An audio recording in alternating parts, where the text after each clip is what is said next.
from Hooper Stadium on the campus of Nevada Union High School. Touchdown Productions, celebrating 19 seasons of local sports television, is proud to present NU Miner football. Tonight, as the Miners come home from the second time this season, our Nevada Union Miners take on the Lincoln Zebras. It's week 3 of the 2015 season, and all the action begins right here, right now. It's your NorCal Game of the Week.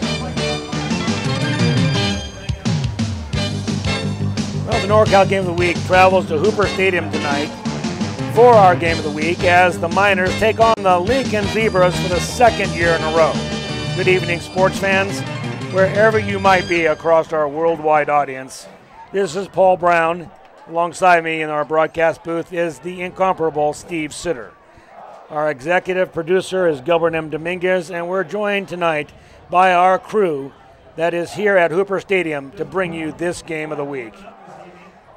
But before we get started tonight, it's important that we remember that it was 14 years ago today that our country was rocked by an attack on the World Trade Center with the commercial aircraft, an attack that has been never done before, and over 4,000 people lost their lives that day simply by doing their jobs and going to work.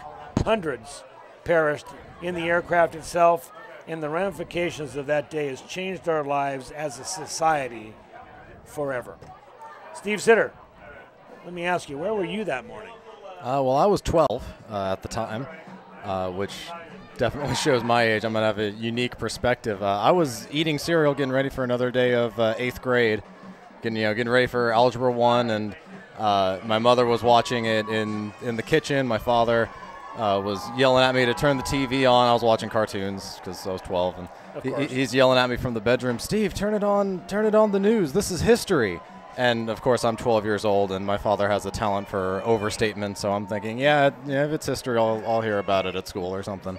And of course, I get to school, and we have it on the television there, and the teachers were instructed not to show the footage to us because they wanted to try and keep us as calm as possible. But my algebra teacher just said, well, I'll just put it on Telemundo, because if it's not in English, then it's not technically unsettling. So because she knew the importance of what was going on, so we were glancing up at that while we were trying to do our little algebra problems. And I don't know, when I woke up that morning and heard my father, I didn't realize what was happening, and I certainly didn't think that 14 years later it would still be something that everyone could talk about.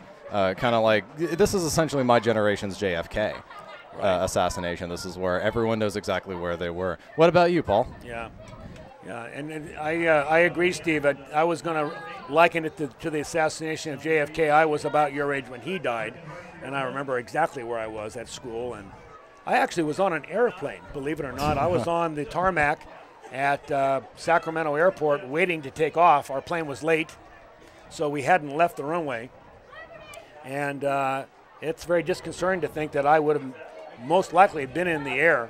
A little side note on that, I was asked, the entire plane was asked before we took off, if anybody would like to be taken off the flight for $200 and a free ticket. And I thought about it seriously, and I thought to myself afterwards, my gosh, if we had been one of those planes that were grounded. But that's a whole nother story. Mm-hmm. But Steve, everybody was shocked, and this is a moment in life that we all will remember, and 9/11 will forever in American history be a moment of tragedy, no doubt. And I will say this as a credit to all of my teachers. They didn't really make an effort to stop us from talking about it and to shield us from the information. And as far as I know, none of us were any worse for it. In fact, their openness to talk about it was really quite important. It stands out to me, just as something like information is never it's never a bad thing, and you can't keep something like this quiet really ever. Mm-hmm. Even days later when we produced our first football game here at Game of the Week at Granite Bay that Friday, our producer Gil Dominguez thought it was too soon to go out and play football because of this tragedy. But as we all know, when you stop living your life as usual, you allow the terrorists to win. So and that was Gil's philosophy then, and it is now. And it's never happened in America. And frankly, I'm glad he did have that game and bring everything back to normalcy. No, I absolutely agree with that.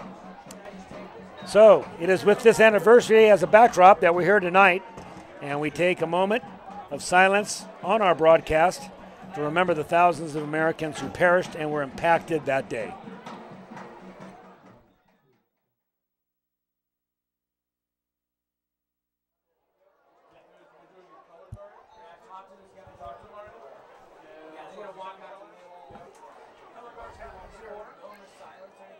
And it gives me chills. And we're going to go to break now, and we'll be back with some excellent NU football. We'll be right back.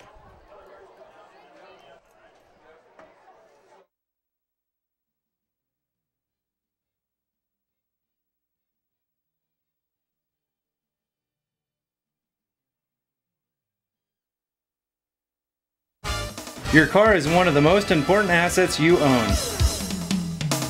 And Reeby's Auto Parts is dedicated to helping you keep it in tip-top condition.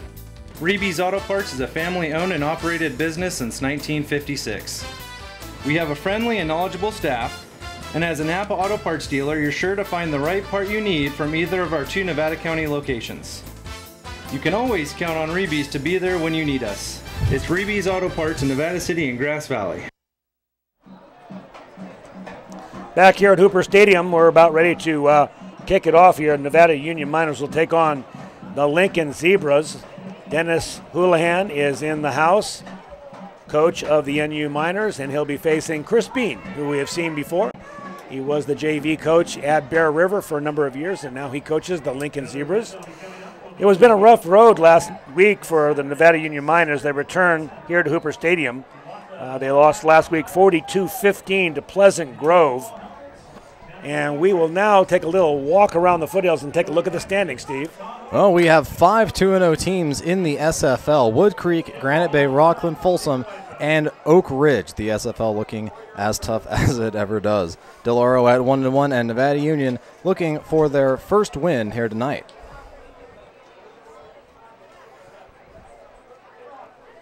Then looking at the PVL, we have just 3 teams that are 2-0, Placer Center and Bear River.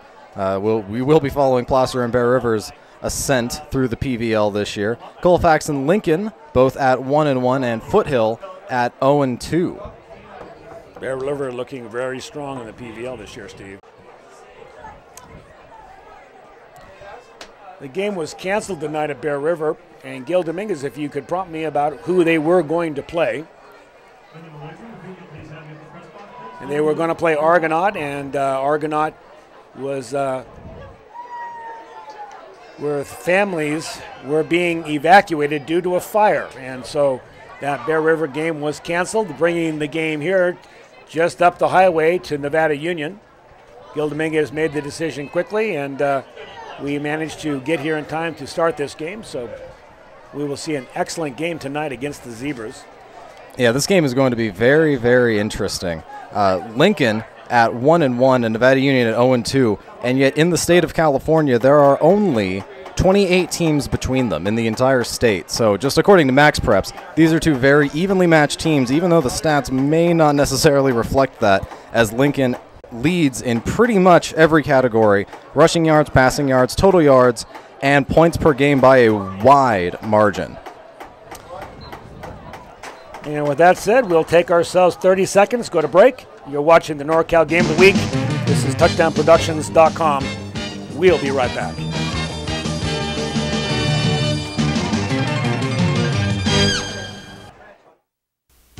Magnuson's Toyota and Scion is celebrating 25 years serving you in the foothills. Right now, Magnuson's carries the first all-electric SUV, and they're still the home of the Toyota Tundra. Magnuson's Dodge Chrysler Jeep is right down the street and features the new Ram diesel truck, Jeep Wranglers, and Grand Jeep Cherokee. It's Magnuson's Auburn Toyota and Magnuson's Dodge, both in Auburn.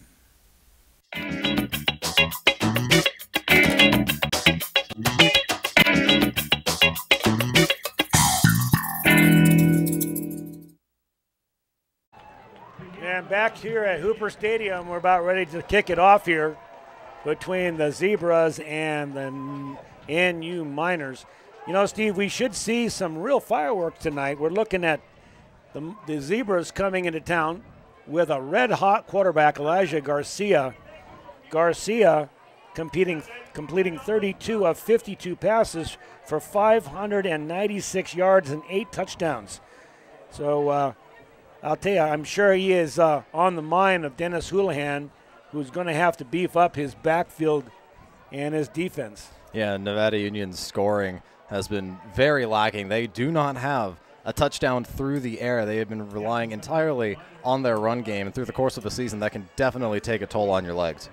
And if you recall from 2 weeks ago when we aired the NU Miners, they have a backfield that is entirely made up of sophomores, and they're actually quite good, Steve, starting with Tyler Nielsen, the running back, and, of course, Owen Delbon. Do you think Delbon will play tonight? Will play, absolutely. Will start, probably not. James Schnitzes, the senior quarterback, has been taking a lot of snaps, and as we watch the pregame warm-up, Schnitzes is the one that's doing most of the throwing, so he will probably be in the lineup tonight. But another sophomore in the backfield that we notice is Owen Day. Owen was a workhorse 2 weeks ago, doing the majority of the carries for the Miners, and he is also the sophomore in the backfield. A lot in the future here coming up for the Miners with these three. Now on the field you can see they're going to flip the coin. Color guard is waiting to go on for the national anthem, and you can see it's a big night. It's September 11th, and you can expect there to be patriotic theme on the field. Oh, absolutely, and the armed forces, the local police, local fire departments are also here showing off some of their vehicles out in the parking lot, including the Marine Patrol from the county sheriff. On the field, you see, we'll go down the lineup. That's James Schnitzes, number 11, holding the football. Number 2, that's Ethan Schmidt. We'll see Ethan tonight at running back. Who else is out there, Steve? Number 10, Case Scott, the running back, and number 4, Brian Sparks, another running back and also cornerback. I didn't mention Scott. Case did do a number of carries 2 weeks ago when we saw him. He is a senior, 5'10", 190, and one of the captains of the Miners. So the crowd is ready. We're about ready to kick this football off. We will have the color guard. And I believe there will also be a police department demonstration before the game as well.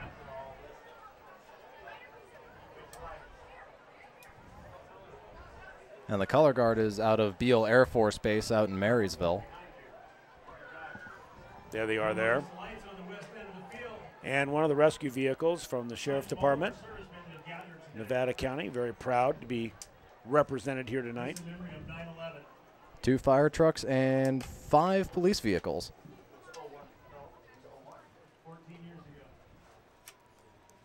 So we will have a moment of silence in the national anthem. Presentation tonight, welcoming everyone to the Hooper Stadium, home of the Miners. Very proud I think we're having the greatest nation on earth. Tonight we celebrate this great nation by honoring the men and women who have protected us and continue to do so. And tonight is Heroes Night. So if you see any member of law enforcement, fire, military, or emergency services around this beautiful stadium tonight, say thank you. Just walk up, give them a handshake. At the west end of the field, you'll notice we have our local law enforcement and fire organizations here.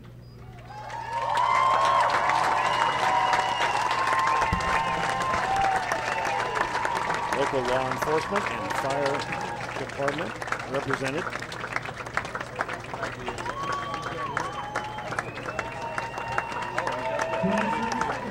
Grass Valley Fire, Nevada City Fire, Grass Valley Police Department, Nevada City Police Department, and Nevada County Sheriff's Office. And it looks as if they are delivering the game ball to the referees as well.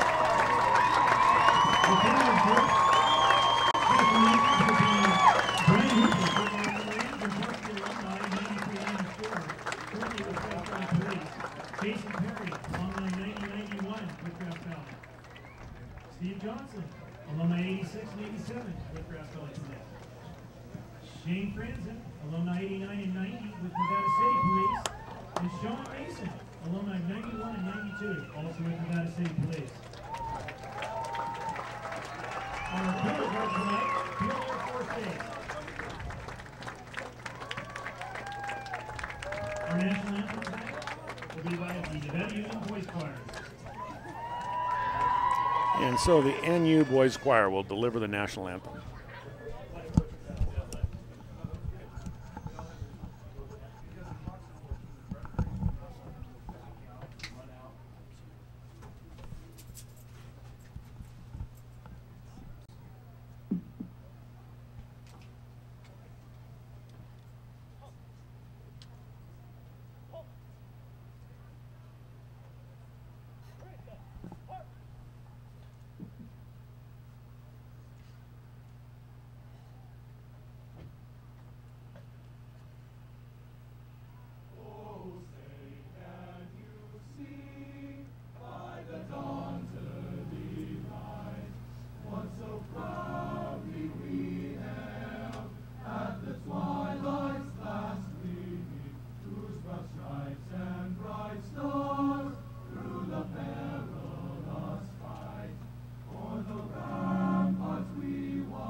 Great rendition of the national anthem by the Nevada Union Boys Choir. And an overall splendid tribute to September 11th by the Nevada Union Police Department and Grass Valley Police Department. As well as the Nevada City Police Department and local fire departments as well. I believe there are 4 Nevada Union alumni out there also. You know, Coach Houlihan was mentioning that 6 of his players from last year, Steve, are in the military now. That is an impressive number. So let's wind this up and get ready for some football. NFL season started last night. Everybody is definitely in the mood. Beautiful night here in the foothills. A little tinge of smoke in the air from the local fire, but the heat has dropped down. The lights are up, and we're ready to see if the Nevada Union Miners can come up with their first win of the season. That's a beautiful night. Bit of a red sun, a blood red sun coming out here. That was very interesting. And it looks like Nevada Union will be doing the kicking, so they will have the first possession of the second half. They did win the toss and deferred as they usually do. We'll see Owen Day, Justin Houlihan, and Tyler Nielsen in the backfield. I might mention that they have a total of 59 carries so far this season for 235 yards, but before they get their hands on the ball, they're going to have to stop the Lincoln Zebras. Yeah, number 34 for Lincoln, Ryan Graham, and number 2 and running back Elijah Cunningham will be doing the return. And number 14, Logan Seamers, will be doing the kicking for the Miners. Seamers got an excellent leg. He should get it back far enough for a return. No, he opts to do a pooch kick. They're going to take it on about the 20-yard line. Zebras looking for some room on the sideline. Gets a little running room. One last tackler finally brought down by Ryan Elkins. There's a flag down at around the 35-yard line. Usually on those returns, the flags go against the returning team. Still no signal. Well, it looks like we're going to start it at about the 37-yard line. In the backfield, as we mentioned earlier, Elijah Garcia, he'll call signals, and he'll work from the shotgun. Behind him, Elijah Cunningham, number 2. It'll be Cunningham, no fake to Cunningham. Garcia wants to throw, finds his tight end. That is number 34, Ryan Graham. Gain of only about a yard. Good defense and good penetration that time, coming right up the gut. Number 78, Ryan Bradshaw Gross. And that throw was a bit behind Graham. He had to catch and fall to make sure he had it. Garcia hands straight off. This once again will be number 34, Ryan Graham. He goes nowhere. Third down now. And we'll see about this arm that Garcia has been proudly showing off the last couple of weeks. Split out now to the right and left. In the slot will be Tanner Keeler. Graham, the lone man in the backfield. Graham fake, and he's going to go downfield. Great defensive play. Tackled a little early, Steve, but that ball was in his hands and out. Got to blame that one on the receiver. That was number 12, Isaac Adams. And that was an excellently drawn play. Fake the screen pass to try and get the secondary to bite forward and leave that man streaking up the sideline wide open. Good discipline by the safeties to stay back. And, you know, he was the second receiver. Elijah looked at a couple of different receivers. That was the second one. Saw he had an open man. Threw the ball a little bit on the string, though, Steve. Gave him a little bit too much air. They'll be in punting position now. Back for the Miners. This is Schmidt. And Schmidt will down it immediately on the 26-yard line. So a 35-yard punt.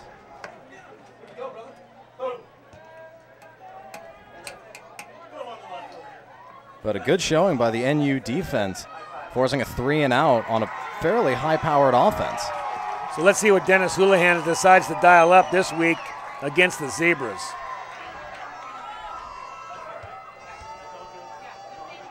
Schnitzes hands off and immediately around the outside, getting some running room. Wow, that was Owen Day. Owen finding a lot of open field. Good to see Owen running around the right end. 33-yard run. That's the way you want to start a football game. Move from your own 27-yard line over to Lincoln's 40 in one pass. Split out left, Hayden Fay in the slot will be Andrew Link. Inside handoff goes nowhere. That was picked up immediately. In on the tackle, number 9, Middleton. And again, that was a well-drawn play, but good job of Lincoln's defensive line to plug up the middle. There was absolutely nowhere for that runner to go. Inside linebacker, number 25, Jeffrey Jones, the senior, is the player to watch on defense for the Zebras. He's on the right end. Quick handoff inside, finding some running room, puts his head down. That's Nielsen, the sophomore. Boy, he doesn't look like a sophomore, Steve. I certainly wouldn't want to try and tackle him. Has a great running style, a little bit low to the ground, keeps his head up though, finds a hole, has the acceleration if he needs it. And he accelerated right into safety Taras Zabishko. Essentially ran over him. Let's see if they go to that right side again. We got third down and about 5. You know, they're going to go inside. Inside handoff going to number 20, Houlihan, and Houlihan's going to be short. Gain of about a yard. Not the play I'd be dialing up with that kind of situation, but let's, they're going to go for it, of course, with fourth down, not in the field position to punt the ball, and they don't have a leg long enough to kick a field goal. So now, Seamers is good, but I don't think he can put a 50-yarder through. No. Especially not his first attempt of the game. You give him another 10 yards and they might put him out there, but they're going to go for it here, fourth down and 4. Inside handoff again to Houlihan. Houlihan. Late handoff. Outside. It was delayed to Nielsen, and he made it. Everybody was following Houlihan inside, and you're right, Steve, the handoff was to Nielsen. And the Miners are going to move the chains with that one. He got exactly the yardage he needed. Quickly over the ball again. Schnitzes. That's Day. There's going to be a flag in the play, and now another. It's 2 flags. 3, but 2 are for the same penalty. I'm going to guess that's a hold and possibly a face mask. Owen Day seems to find some daylight outside. Out there at right tackle. No, just a hold. Number 56, Sean Lyons, really is setting an edge out there for Day. If we could get a replay on that, perhaps Gil will take another look. And that would not be available, but we'll catch it the next time. So first down now in about 20, Steve. Let's see if they put it in the air. It looks like they will. Schnitzes has a man wide open. He's got it over the middle. Number 8, Andrew Link, touchdown Miners. First on the scoreboard. First passing touchdown of the season for Nevada Union. And how did Lincoln not know that they were going to try and go deep on 1st and 20? Andrew Link found himself all by himself. Not a stellar pass, but enough. Link had to turn around, wait for the ball to come in and catch it. There he is on the sideline celebrating, and I don't blame him. Miners were on the scoreboard. Seamers for the extra point. And our goal line camera finds it, sees it, and you can score it 7-0 Miners. So, Steve, we had a 3-and-out and then a sustained drive all the way down the field for the Miners. Can't start it off much better than that. No, maybe get rid of that holding penalty, but that's just nitpicking after a 33-yard run to start the drive and a 38-yard pass to finish it. That is definitely setting a precedent for the game tonight. Certainly the best start we've seen the Miners with this season.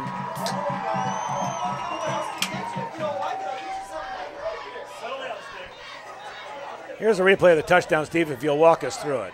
Well, this was pretty much a straight pass play the whole time. Really just a fake to the inside handoff, which hasn't been working at all. And there is no penetration by Lincoln's defensive line. Excellent pass, perfect spiral. All it does is get over the defense. And in fact, Owen Day was wide open as well. So really, James Schnitzes could pick his target, but he went with Link. As you see the Plaster Title Company scoreboard, Nevada Union strikes first. Here after the kickoff, here is the kickoff. Taken by Ryan Graham.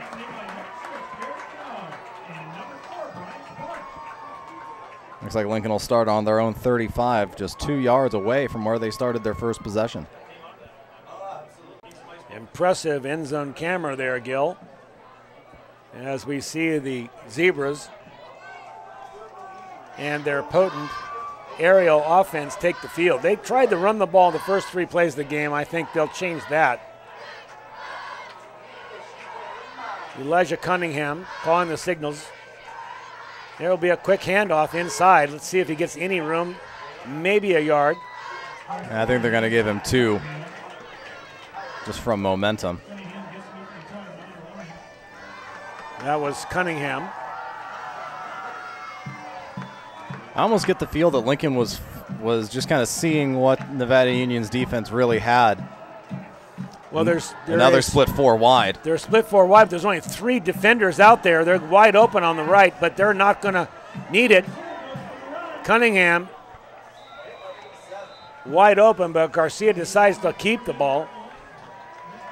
Elijah getting about 15 yards. Some confusion in the backfield. There were 3 wide split out right and only 2 defenders. 1 receiver wide open. And good job of Garcia to realize he had tons of running room. Turned that clearly designed pass play into a pretty effective run. NU's defenders are giving their receivers a lot of room, 10, 15 yards. Hand off to Graham.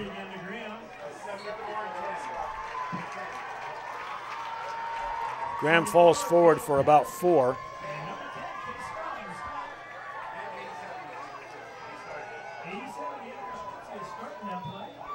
It's interesting, we haven't seen Cunningham in the backfield for too many plays. He's been playing the role of wide receiver. 34 now in the backfield. That is Graham. They will hand it to Graham. Graham will look for the right side. Goes over the 2-hole just off guard, and he'll get about 5.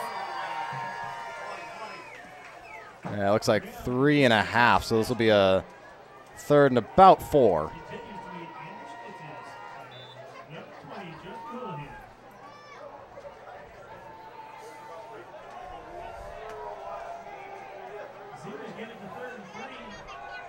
And this time they do have Cunningham lined up in the backfield.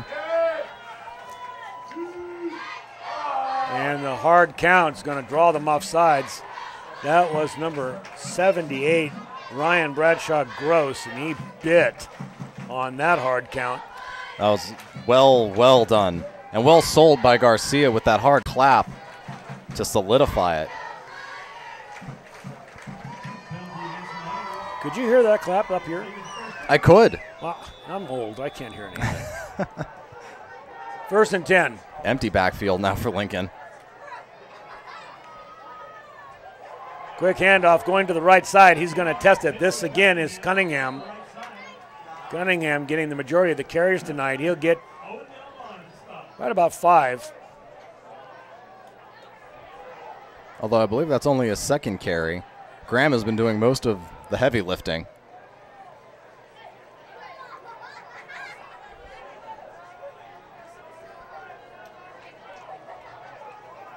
Now, plays coming in from the sideline. They're going to take a timeout, I believe. Yes, they will.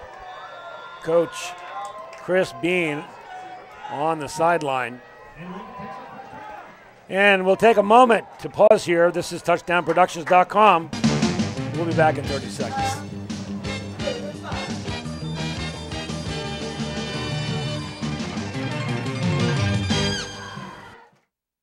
It's time to visit the newly remodeled B&C True Value Home and Garden Center. The new B&C has completely changed for your shopping convenience. Their new expanded garden center has everything you need, including expert advice on trees, shrubs, and perennials. Check out their new website and the new spring hours. And thank you for voting B&C the best hardware and building supply in 2012. So start right, start here at B&C True Value Home and Garden Center. That surprises me. Back now here at Hooper Stadium. 2nd down and about 5. They'll push the pile forward.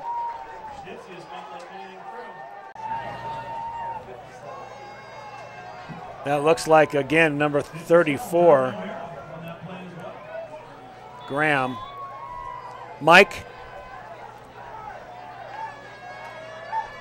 Yeah, it looks like they only gained a yard, so it'll be 3rd and 4. Spread right, spread left. Graham in the slot to the right. They're going to fake the handoff, and they're going to find Graham. He's wide open, and he stays in bounds. Great what catch. A hit. Brian Sparks came across and just creamed Ryan Graham. Graham, though, had presence of mind, Steve, to keep his body facing the quarterback, take the pass, keep his feet in bounds, and you're right, he took some kind of a lick there. Quickly back in formation. Zebras smelling blood. Pass out to the right and dropped. Plenty of running room to the right. Cunningham, I think, was thinking end zone before he was thinking catch, and he dropped what looked like was going to be a large gain or maybe even a touchdown. Yeah, there's really no excuse for that except maybe he just wasn't ready with that quick formation. P.J. Manley in the game now. He'll spread to the left. Graham and Cunningham both in the backfield now. 2nd down. They're going to try the inside. Lots of room on the inside, and the Zebras score. Inside handoff to Elijah Cunningham, and we could see the hole open up from up here. Cunningham just had to wait. Finds the end zone from about 10 yards out. Boy, Lincoln really ground out that touchdown, too. Third down conversion, third down forcing NU off sides. A couple big gainers, too. That was an impressive possession. A definite improvement from their first. Well, MaxPrep.com said this was going to be a close ball game. Both teams very equal, and they are showing it tonight here. The extra point is good, and we have a 7-7 tie here. An impressive kick from Julian Diaz. The junior, he put that through with about 40 yards to spare. He almost kicked that off the track.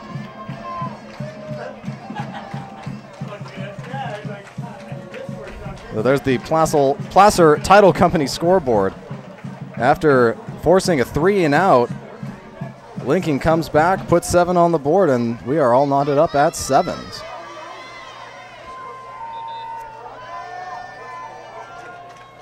We don't have a scoreboard clock tonight, unfortunately. We apologize for that.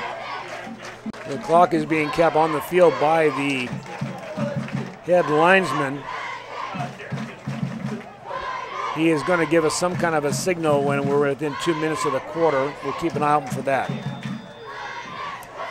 So Zebras will kick off. This is Diaz again. Good kick by Diaz. Looks like it's going to make the end zone. No. Nielsen gets it on the 2.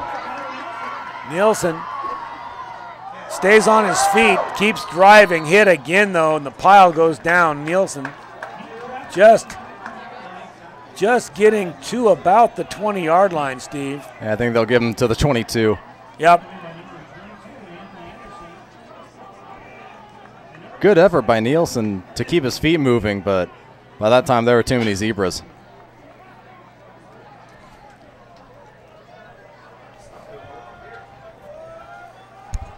So you got the big plays in their first possession. Let's see if they can maintain their momentum that they had with their first possession here. James Snitzis will continue to quarterback.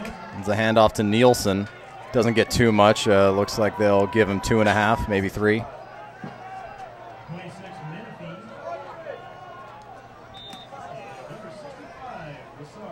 The play that seems to be working is that right side sweep using Owen Day. Let's see if they go back to that. Although their passing game certainly has been on tonight. Snitzis is going to pitch out. This is Day. He's got some room, and there's a flag down. Yeah, and unfortunately, that went from a 10-yard gain to probably a 10-yard loss. It is a hold. So the Miners will march backwards.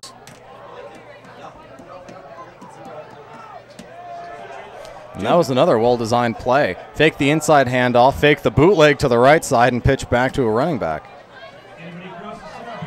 Yeah, too bad. It looked like they had some real room to. I'm not sure where the hold was. Well, judging by the spot after the penalty, about 3 yards in the backfield. So second and let's call it 22, Steve. They're going to try and throw the ball. Long pass, Schnitzitz looking for his receiver. Looked like maybe Gavin Menifee bumped Hayden Fay, but no flag. So it'll be 3rd and forever. Schnitzitz has got an arm, you got to admit. He put that out there 35, 40 yards, no problem. In fact, it was a bit too good on that pass. A little bit. Fay really found the ball in the air, but didn't have the speed to catch up with it. So and well defended by Gavin Menifee as well. Dennis Houlihan is going to find a play in his book that can get 25 yards because that's what they're in deficit now. Smith is going to roll out left. Long pass down the field. It is caught, but I think it will be short. It'll be close. It will be very close, in fact. That was number 8, I believe, Andrew Link. They're going to give him, looks like 19 yards. Link could have just gotten another couple of yards.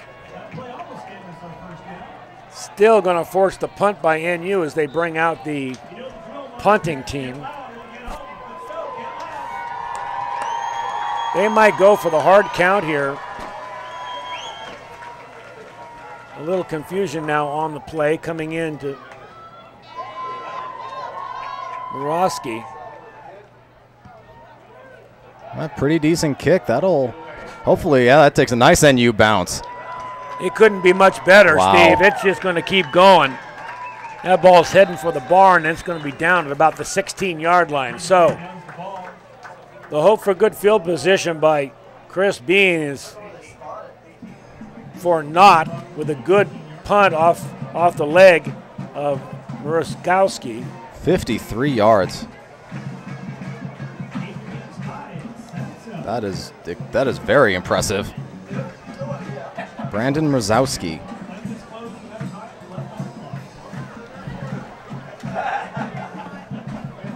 So Lincoln will take over on their own 17, which is their worst field position so far tonight. Garcia in the backfield. The handoff to Graham, and Graham gets nowhere, maybe a yard.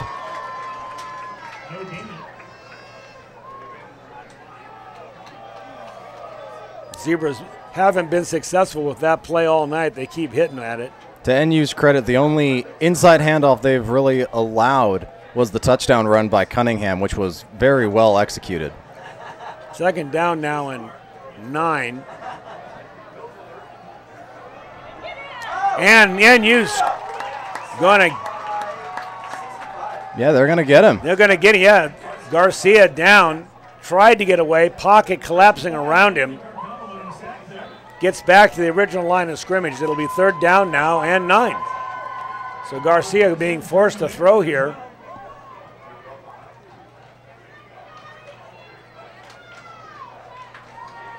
Miners defensive backs are stepping up a bit, giving him 5 yards. Garcia looks to the right, quick pass inside. They're going to go for the run and try to get up on the ground and get it. Gain about 18 yards. Well executed pass. That would be to Middleton, I believe Charles Middleton catching that ball.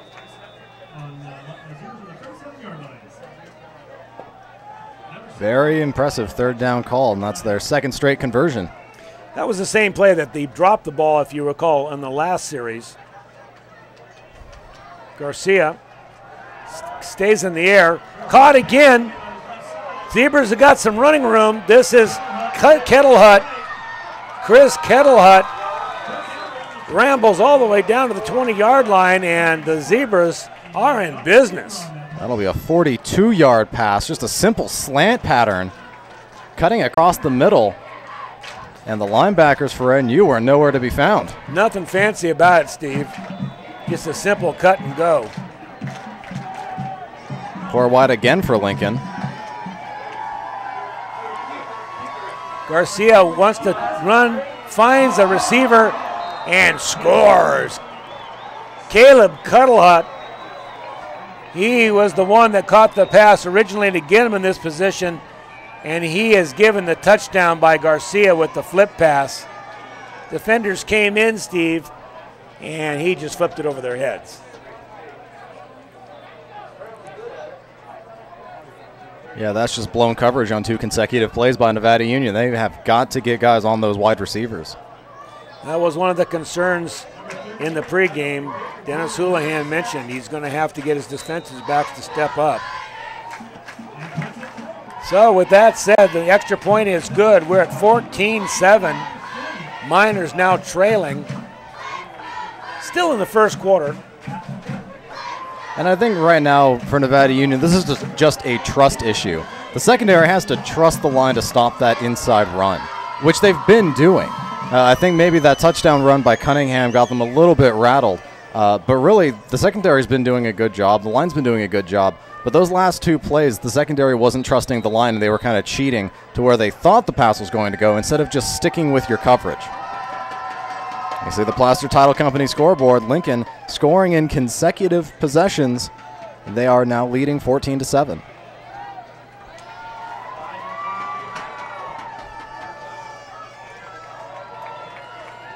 Owen Day in the back. He will be accompanied by Nielsen. And it looks like it's going to be Nielsen will take it at his 2. Almost an identical kick. Nielsen looking for room, finding it, staying on the feet. Darn near breaks it, but gets just past the 20-yard line. Huge block by Ryan Elkins on Anthony Anderson for Lincoln, and that opened up a pretty decent hole for Nielsen to run through. Yeah, one more step, and he may have had some real open space to run with. Miners will start on their 22-yard line. Same exact place they started their last possession.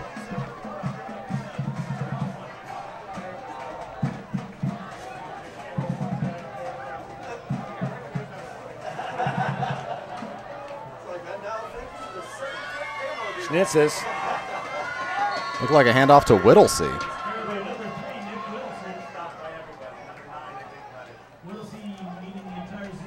That's the first carry tonight for him, isn't it, Steve? I believe so. A lot of running backs on the roster for Nevada Union. Just doing a quick eyeball, looks like about 10. Whittlesey now comes off. Back into the lineup will be Houlihan.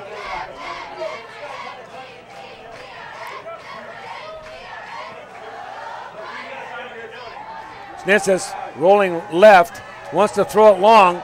He's going to throw it into a crowd and overthrown. And that's 2 consecutive passes where the receiver has had a step. That time it was Andrew Link. And 2 consecutive times it's been overthrown by about 2 yards. Looking for the home run ball. Okay, Dennis Houlihan isn't afraid to air it out, but now he's faced with a 3rd down and 7. Maybe 8. And you with only 3 plays tonight of over 7 yards. I'd look for that inside reverse. He also likes the draw play in this situation. Quick inside. Late handoff to Owen Day. Owen Day finding the yardage the Miners needed, gets about 15, and they'll move the chains. That's the second time that play has worked out big for NU. They start with the fake inside, so it looks like a bootleg, and then the late man comes in, just excellently drawn up. Owen Day with great speed. And with that, the Miners are going to take a timeout. So we will do the same. This is TouchdownProductions.com, your NorCal Game of the Week. We'll be back in 30 seconds.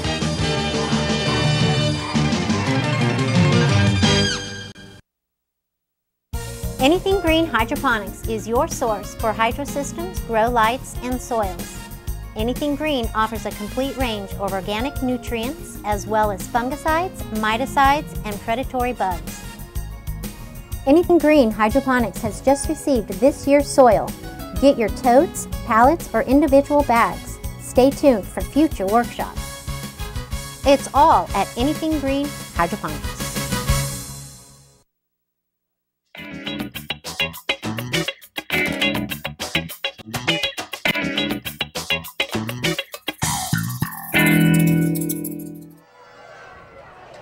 Back here at Hooper Stadium, end of the quarter.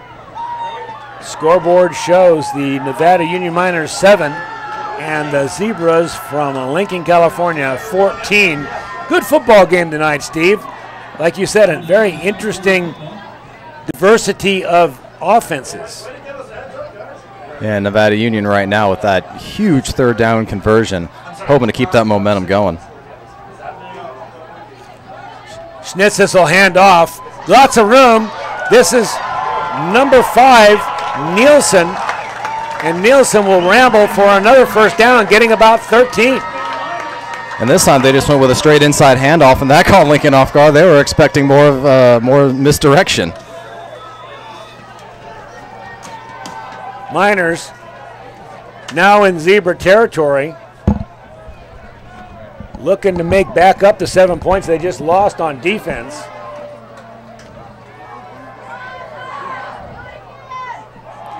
Outside handoff this time. This is Owen.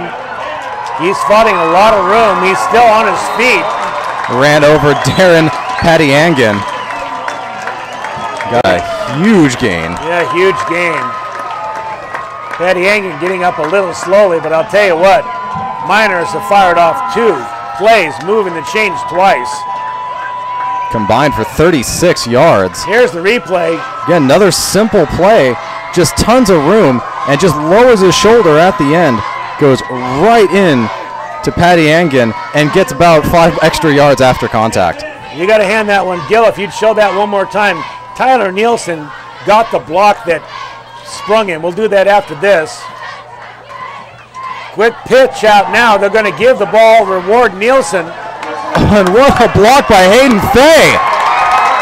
And Fay breaks Nielsen for the score. Wow. Miners get into the end zone. Tyler Nielsen very patiently running the left sideline. We got ourselves a football game. Wow. 3 excellent play calls. And that's really what did it. Those plays were brilliantly drawn up and perfectly executed. The extra point now for the Miners. Good looking kick. And a roughing the kicker. And they'll pick up some laundry. You're right, Steve. It looks like it'll be roughing the kicker. Yeah, he got creamed after he got that kickoff. So that'll be a 15-yard penalty assessed on the kickoff.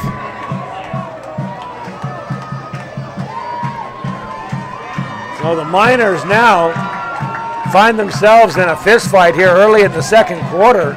Yeah, you see the Placer Title Company scoreboard. Nevada Union struck first in the first quarter, gave up 2 unanswered in the first to Lincoln, and then strike first in the second quarter. Wow, and 3 big plays there. The Zebras just had no idea what they were doing on defense coming out after that.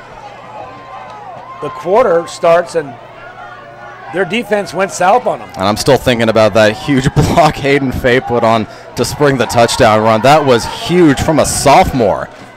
A sophomore wide receiver put on that block.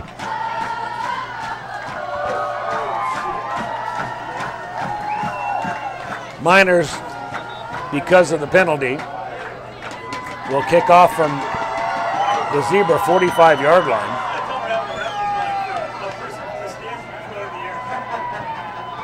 This should be no problem for Seamers. Yeah, he has an excellent leg. I'll be surprised if he doesn't pump it into the end zone. Probably he's thinking field goal. It's a spinner, and they will take it in the end zone, so it'll come out to the 20. High school football rules, you cannot return it from out of the end zone. You have to catch it on the 1 or better. So the Miner defense will come back on the field.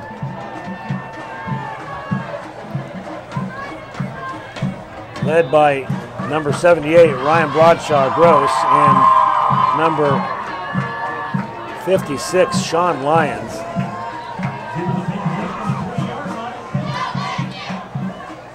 And it looks like Ryan Graham will be the lone back yet again for Lincoln, not going with Cunningham. Cunningham in the slot. They're going to look downfield. He's looking for Cunningham. No, he's going to go out to Kettlehut. Kettlehut looks like he will have just enough to get the first down. Looks like he got about 11. Yeah, you're absolutely right. Good presence of mind by Elijah Garcia. He looked to the left and then looked to the right. Finding nothing, goes with Kettlehut, who gets the 11 yards and moves the chains. Good protection, too. He needed time to make that play happen, and he got it.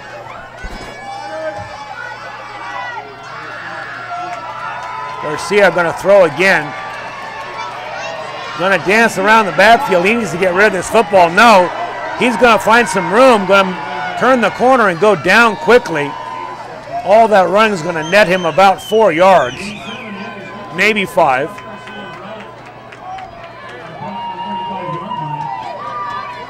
Good protection in the backfield once he started scrambling. And good legs from Garcia, too. He got flushed out early in that play, and he just happened to find some running room on the opposite side of the field.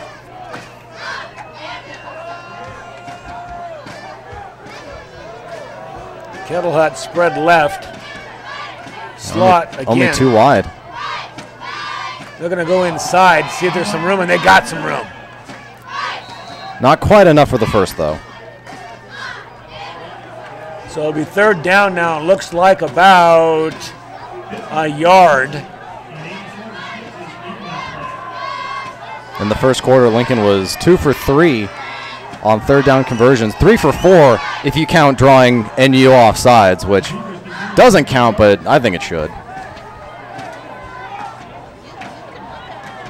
I'd be willing to bet you that Coach Bean's going to take a shot downfield on this play, thinking he can get this 1 yard on 4th down. It's been a while since they've tried. NU is putting a lot of personnel in the middle of the field. They're going to go on the ground and try to grind it out. Looks like they're going to move the pile maybe just enough. Yeah, I think they'll give him momentum across. They do. 1st down, Zebras. In fact, they gave him 2 yards, so one more than he needed. Another conversion by Lincoln, although just a 2-yard run to do it.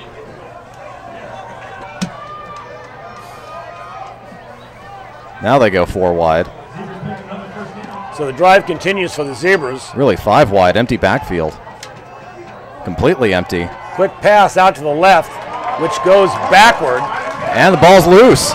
Ball is loose. That was Caleb Kettlehut, and Kettlehut's gonna cough it up. It looks like the Miners say they've got it. There's still no official response yet. Let's see.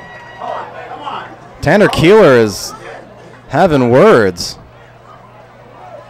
Yeah, it looks like they're going to call it dead. They're gonna say Kettlehut was on the ground.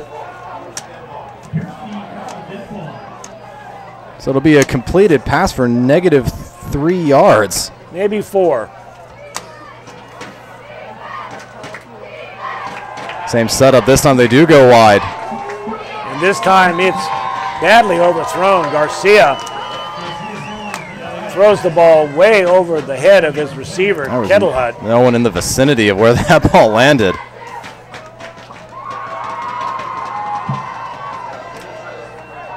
So it brings up 3rd down and long now.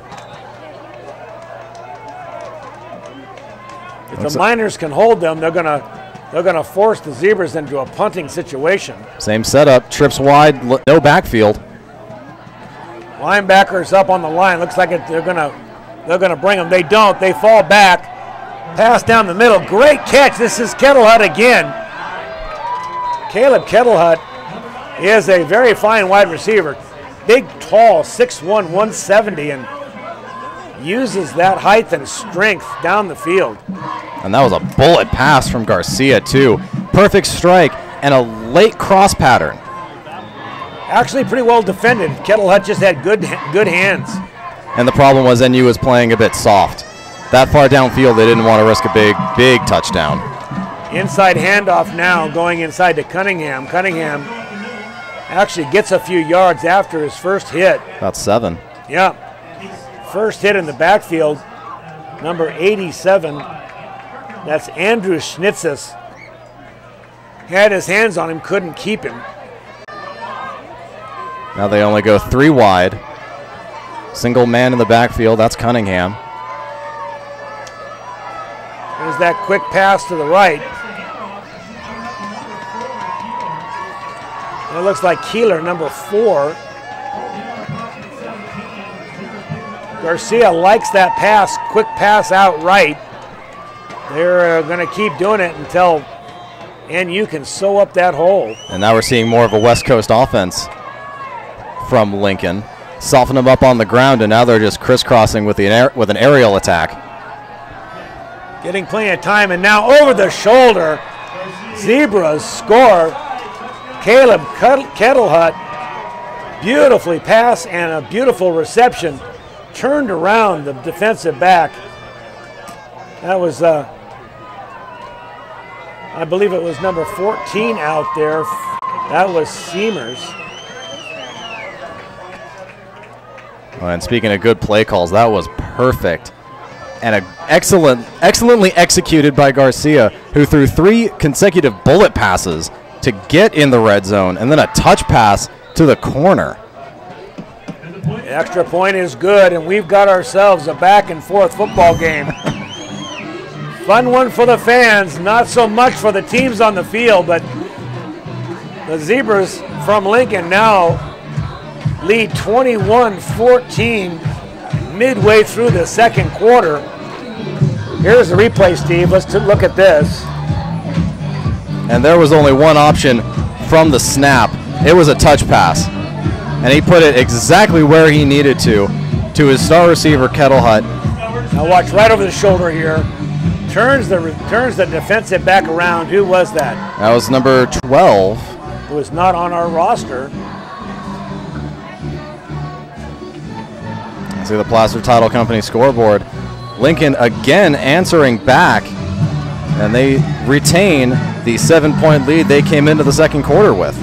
21-14. Boy, you know, you got to say tonight so far the best player on the field is Caleb Kettlehut. He is catching balls down the middle. 3 catches in that series. Yeah, but Garcia is 8 for 12 through the air. That's pretty good. You bet.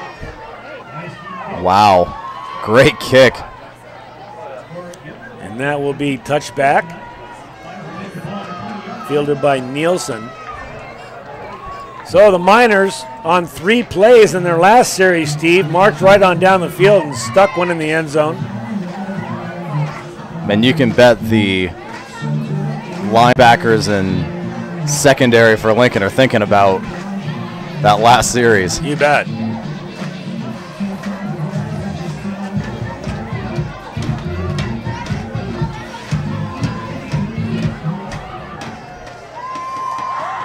Inside handoff. This is going to be still on his feet. I believe that is Nielsen. Let's see who it is when he finally gets up from the pile. No, it's number 20, I believe. Is it not, Steve? That'd be Justin Houlihan. He is one of the running backs. He is. He's limping. Forgive us for not spotting him earlier. There, like Steve said, there are a number of running backs that Coach Houlihan might put in at any time. Looks like the referees are slowing things down. Well, they've got it figured out. Second down and about 5. One-man backfield now for the Miners. They're going to pitch. Another pitch play. It's a halfback pass. That's Hayden Fay. Wide open, Hayden Fay. And what a nice pass by Houlihan. Wow. Houlihan limping all over the field, but Justin didn't care. 35-yard halfback pass. Took that pitch, had time, found his receiver, and here's a replay. This is going to be fun to watch. This was, again, excellently executed. This is really sold well, and Houlihan just winds up and shucks it downfield. Another play. This is going to go for maybe a yard loss. Yeah, it looks like the ball got stripped out of Nielsen's hands. Watch the replay again, Steve. So there's the pitch. Everyone in the secondary for Lincoln bites and leaves Hayden Fay wide open. And this was a pretty good pass. Yeah, it really was. From a running back. Perfectly executed about 8 yards after the catch. That's just a great play. So they're all the way down to the 42-yard line. It'll be second down with that loss of yardage in about 12.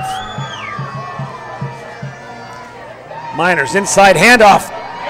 Oh, wow. Tyler Nielsen breaks it open. Nielsen finding all kinds of room, running down the highway. He will move the chains, and Steve, that's the same play that they caught the Zebras. That's the brilliance of the wing T. They had a stacked backfield. Ball could have gone to any one of them, and there were fakes to the 2 that didn't get it. Tyler Nielsen caught that ball running downhill and just had loads of room, 24 yards. Handoff, this is to Owen. He's going to turn the corner. Once that end zone, there's a flag down. And I think this is going to come back, judging by the body language of Andrew Link. Owen Day. And let's see what the flag is. This would be a shame if it got called back. I didn't see anything. A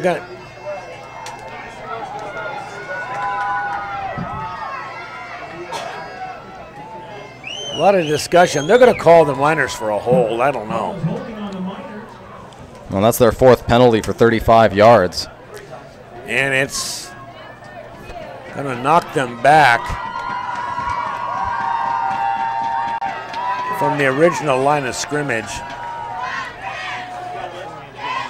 The hole was a little bit downfield, so it won't push him back to a 2nd and 20, or it shouldn't. Oh, it looks like it's actually longer, so maybe it was just a bad flag toss by the line judge.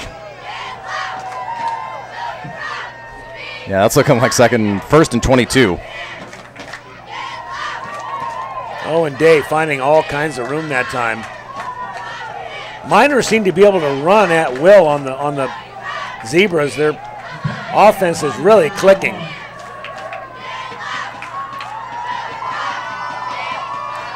It's going to be a pass. Wide open in the end zone. They're going to fight for the ball, and no, it's incomplete. Great coverage by Sean Manzer. Almost got the pick. Ball intended for Andrew Link. And this time the touch pass downfield was a good yard short. In fact, almost risked an interception. Coach Houlihan likes to go for the long ball here on 1st down. Splitting out right left, Hayden Fay. Looks like they're going to stay on the ground. They're going to go for that inside reverse again. This time picked up by Charles Middleton. He wasn't fooled again. Still was good for about, looks like maybe 4 yards. That was Nielsen. So 3rd down now for the Miners. This would be a gutsy play if they called it again.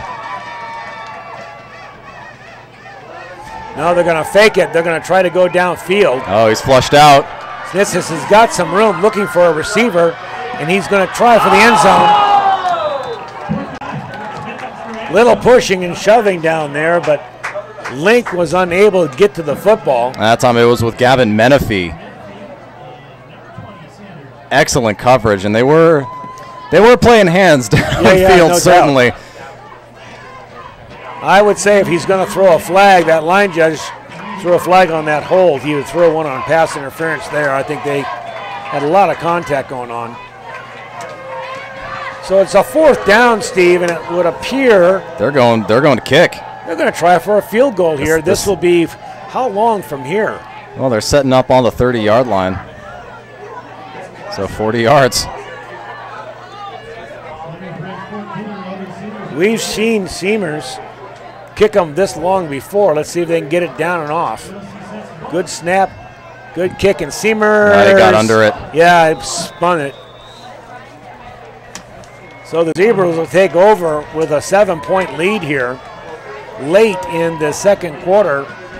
Not sure exactly how late, but got to be pretty late. It's got to be pretty late. I'm guessing it's within 2 minutes. So for the 2nd consecutive time, Lincoln will take over on their own 20-yard line. And their last 3 possessions have resulted in touchdowns. Nevada Union has not stopped them since that 3-and-out to start the game.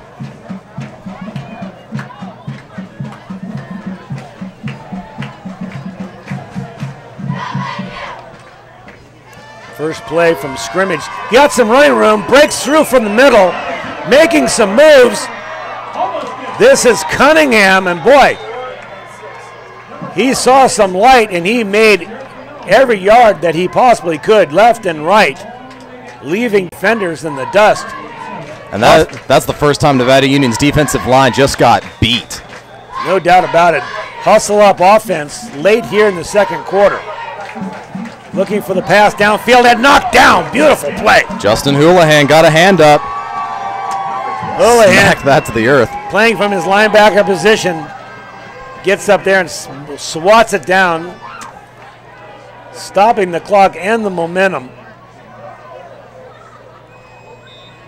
Garcia looking for direction from the sideline. Getting a play now in from Coach Bean. Empty backfield yet again. Trip set wide right. Defenders playing off. Good rush inside. They're going to try. The pass is overthrown. And that might be the worst pass Garcia has made today. Yeah, that was Ryan Graham, the intended receiver. But that was a good 3-4 yards over his head. Cunningham now will slot out to the right. Look for that quick pass. They're giving him an awful lot of room. There's 5 yards to be had if they just get the ball to him. Garcia called an audible too right before the snap. Garcia waving, and it's an interception. The Miners still on his feet. Fantastic play. Let's hear it was. Number 10. Case Scott. Case Scott making the play of the season, and he is excited about it. He should be. Watching the eyes of the quarterback and the release, Garcia with the bullet pass, and Scott just nailed it. And I take back what I said about that being Garcia's worst pass. That was Garcia's worst pass. That was just a desperation toss. 3rd and long. He thought he had nothing to lose, but clearly an interception there was the worst thing that could have happened. And it looks like we have a referee down on the Lincoln sideline. That's what the stoppage in play is, and looks like we're going to have the paramedics called in. Oh my, something.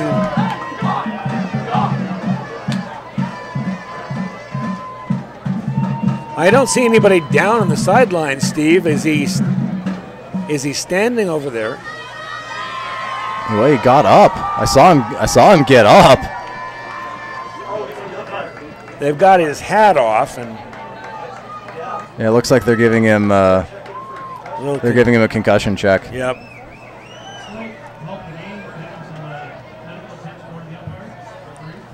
Well, he looks up and all right and coherent. We'll see this on the replay, certainly. Excellently played by Case Scott.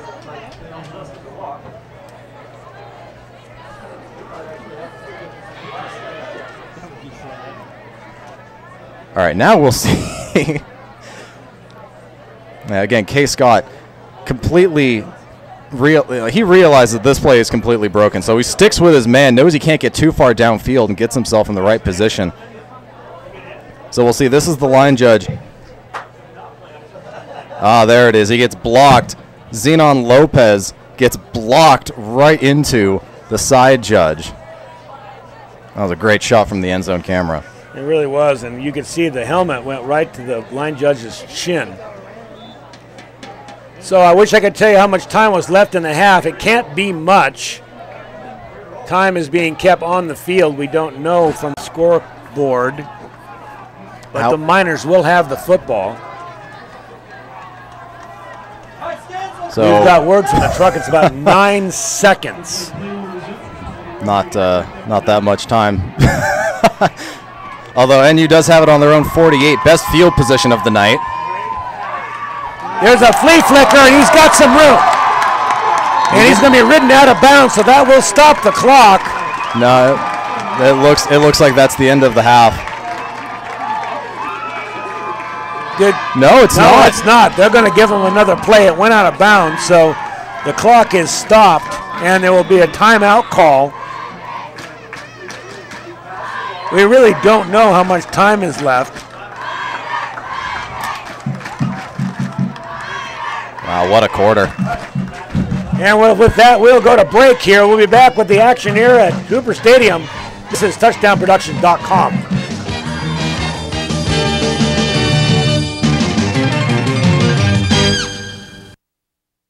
We're at SPD Market in Nevada City asking people what they like about SPD. I've been shopping here for about 20 years, and the people are very courteous, and I especially like the meat counter. It's nice. You have a great selection, very helpful.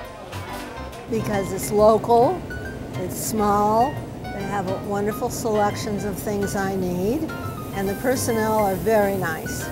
And that's why people love SPD Markets in Nevada City and Grass Valley. So with seconds left on the clock, Steve, Miners will try to dial one up here, missing the field goal in their last possession. Down by 7 points. And they have 29 yards to get to the end zone. They're going to try to throw. Oh, he's flushed out. Room now. No flags on the field. Huge blocks getting thrown. He's going to just throw it away now. That's going to be a lot of running for nothing, and a flag comes in late.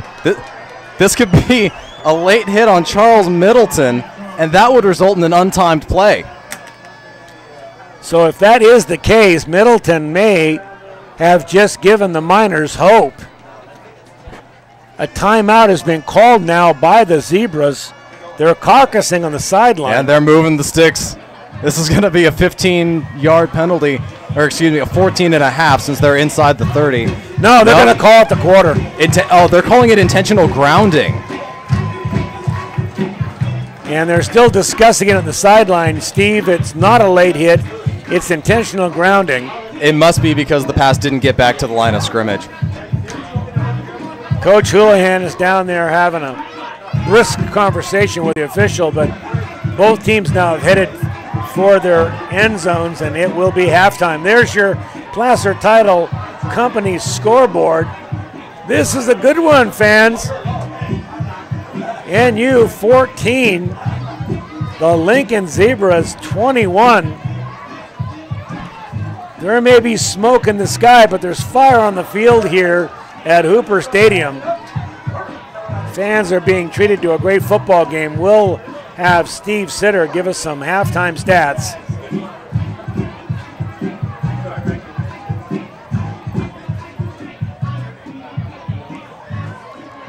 So with that said, we'll be back with a few stats from Steve Sitter. And with that said, this is your Touchdown Productions Sports Network. We'll be right back.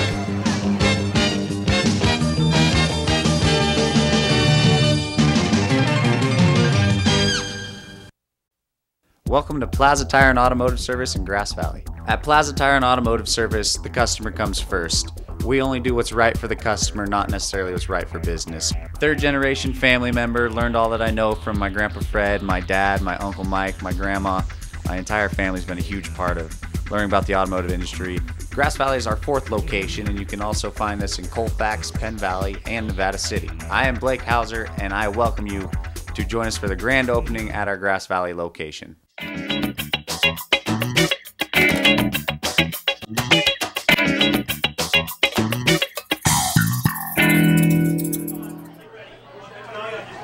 So we're back at Hooper Stadium, and Steve Sitter's got a recap of that first half stats. Oh, almost. There are a lot of numbers. That was a very exciting first half of football. We'll watch the cheerleaders give their routine.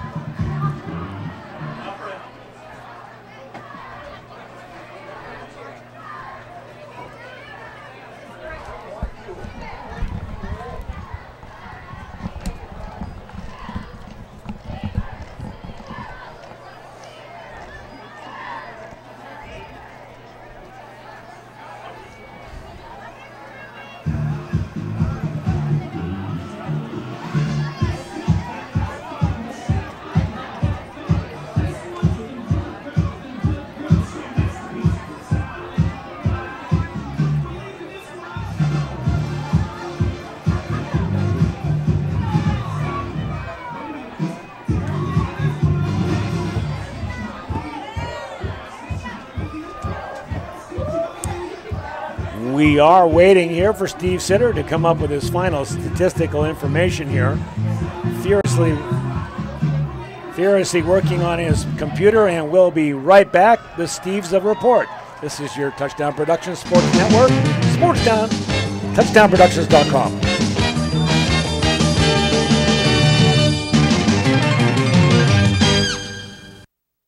Hi, everybody. Gil Dominguez. And Teresa Dietrich. And we welcome Pioneer Motors to the NorCal Game of the Week. Pioneer Motors is where you go for trucks. We have a huge selection of lowered, lifted, and four-wheel drive trucks.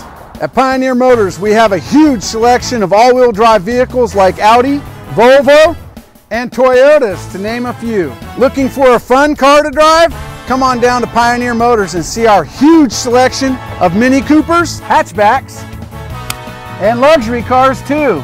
Remember, it's Pioneer Motors right here in Grass Valley. The best cars at the best prices with great friendly customer care. With this huge selection, why go anywhere else? Shop local! We are back here at Hooper Stadium, and I have finally crunched those numbers, and it was a very exciting first half of football, and that's definitely reflected in these statistics.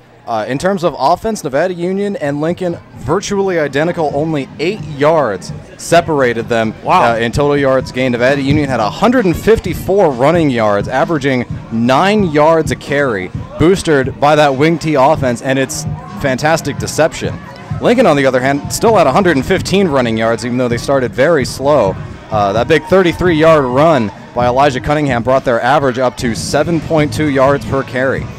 Through the air, Lincoln does have a slight edge, but not nearly as monstrous as it would seem coming into this game. Looking at the statistics, Lincoln 146 passing yards, averaging 16.2 yards per completion. Nevada Union, though, 115 passing yards, averaging 28 3/4 of a yard per completion. Pretty good. Lincoln much better in terms of completion percentage, 9 for 15 as opposed to Nevada Union's 4 for 9. And honestly, these are two very evenly matched teams on offense. Defensively, I predict in the second half, whichever team can adapt to the other style, because they're playing very different offensive styles, will come out on top.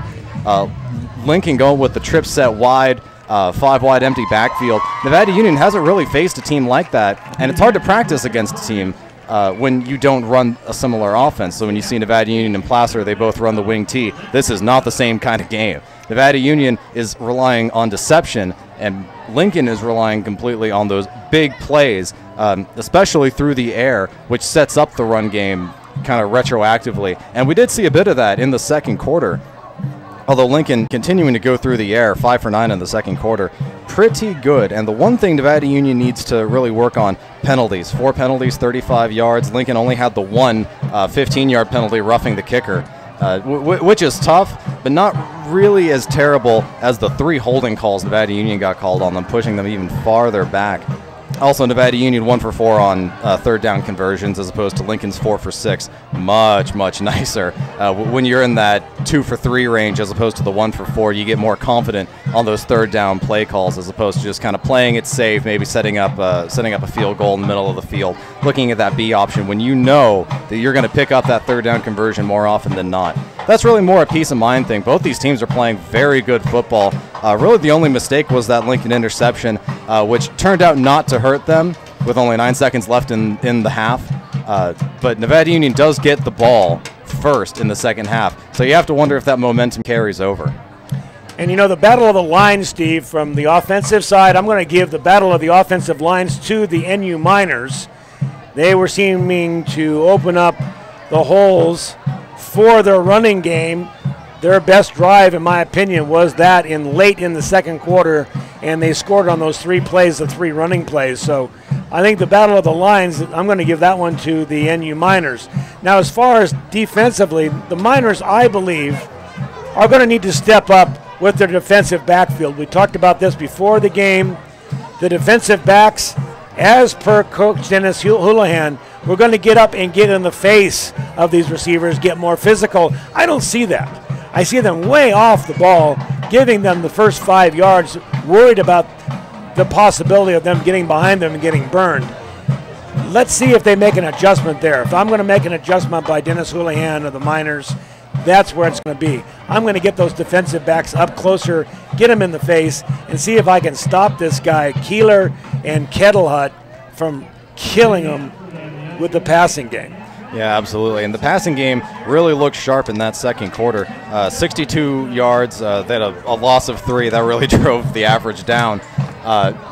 But yeah, it comes from the linebackers. Those quick passes, we're just cutting them up. That West Coast style offense, quick slants up the middle, hook and ladder plays down the sidelines. When you mix those effectively, it's very difficult to stop, and the linebackers have to be the ones that notice the plays, that notice the receivers.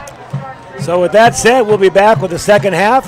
This is your Touchdown Productions Sports Network at touchdownproductions.com. See you in a bit.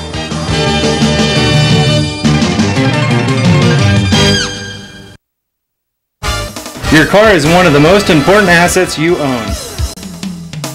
And Reeby's Auto Parts is dedicated to helping you keep it in tip-top condition. Reeby's Auto Parts is a family-owned and operated business since 1956.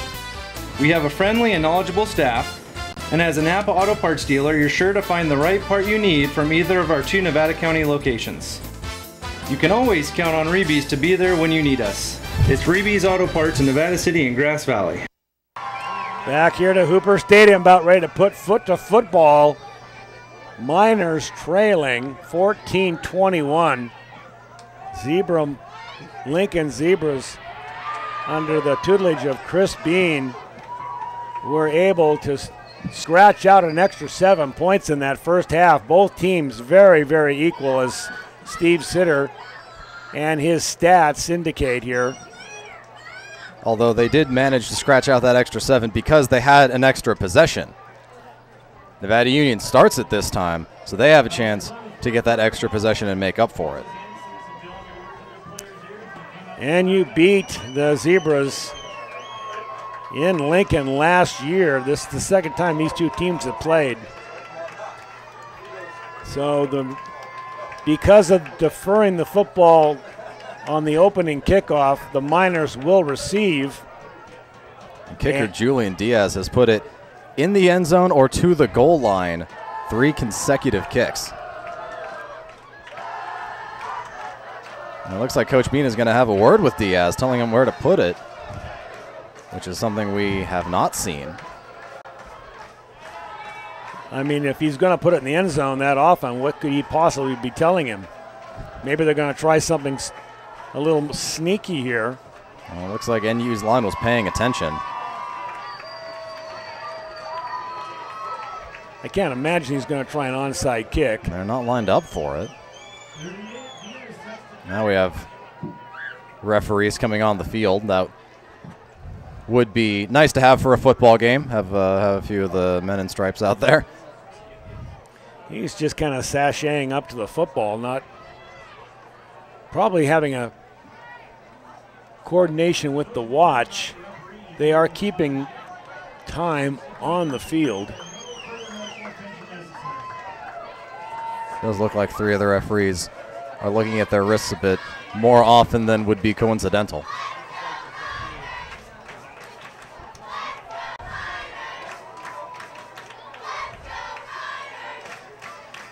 Still waiting for the watch to wind down, I'm assuming.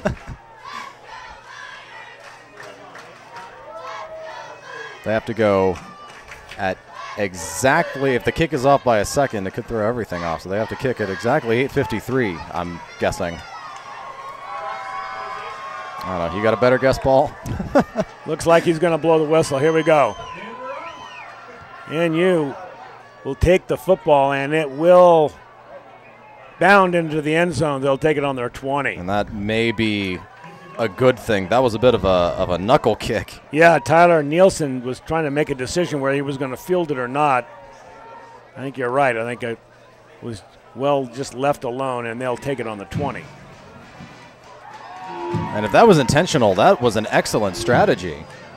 Because of it knuckling, it took longer to get down the field, giving Lincoln a chance to better cover that kick. Schnitzis will still be under the ball. NU. They'll stay on the ground. They'll go with that reverse. This is Nielsen. Looks like Nielsen got a yard, maybe. Nielsen going down the line of scrimmage to his left. Not finding much there. Well, that may be the least deceptive play call NU has had tonight. That was just a simple handoff to the left side.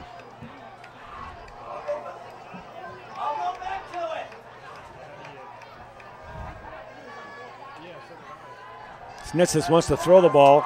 He is short. Nielsen wide open, and just a badly thrown pass. That must have slipped out of his hand. Yeah, because he was just wide open. It was just a pitch and catch, and ball fell 3 yards short of Nielsen. So it'll be third down now and 9. Link gives the play to Schnitzes. Schnitzes to the huddle. 9 yards stands between a 3 and out for the Miners. And again, NU just 1 for 4 on conversions. Again, the same kind of pass. This is going to be in and up, though. Throwing it into coverage, and they're going to get a flag. Yeah, that was Jeremy Stone obviously face guarding Andrew Link, and you cannot do that. I thought it was pretty good coverage, Steve, until he decides to grab the face mask. This will not go to the point of the foul. It will go a 15-yard penalty from line of scrimmage, although maybe I stand corrected. Maybe they're going to put it at point of foul. Yeah, because it was a face mask. Wow, that is a huge penalty. They're going to march this thing off darn near 40 yards, aren't they, Steve? Am I wrong in that assessment? It looks like they're bringing it back now. There you go. Now that makes more sense. They're going to go. It's going to be 15 yards from the line of scrimmage. Should put it at the 36-yard line, and that's where they're going to spot it. Yeah, I didn't see any tagged face mask to that.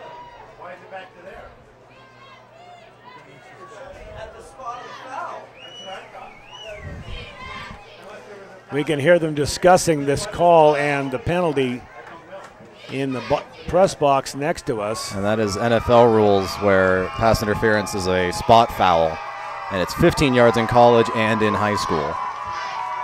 From the line of scrimmage, not from the spot. The spot has nothing to do with it. If it's a screen pass and there's pass interference, it's still a 15-yard penalty. So we got first down now. The Miners will take advantage of the penalty. An inside handoff now. Well done. This is Owen Day. His first carry of the second half, and Owen's going to get a first down out of it. Just a delayed handoff yet again. This is like I talked about. This is just pure brute strength by the offensive line. Clearing it out.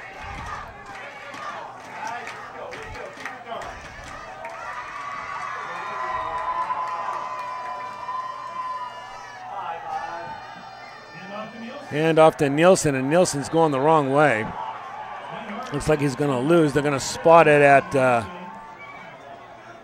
about the 44. He's going to lose 4. That just looked like a missed assignment at the line.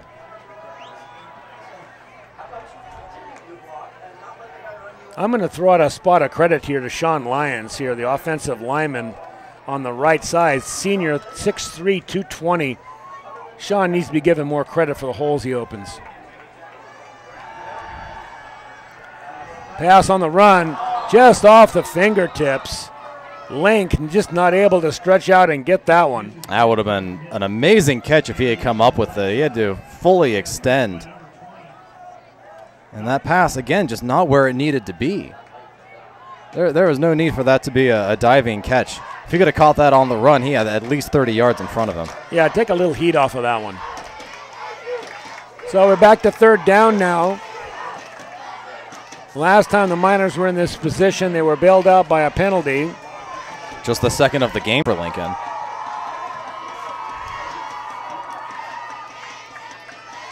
Schnitzes going to hold on to the ball, finds his receiver, throws a beautiful strike. Oh, what a hit by Dominic Sanders.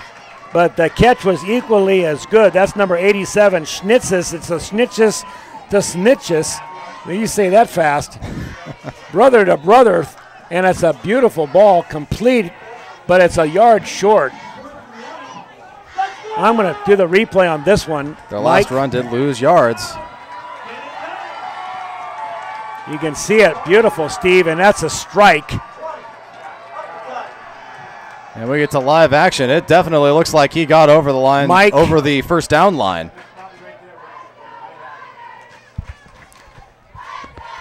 back on the field while we were at replay. The play for the first down, it was 4th down and about 1.5 yards.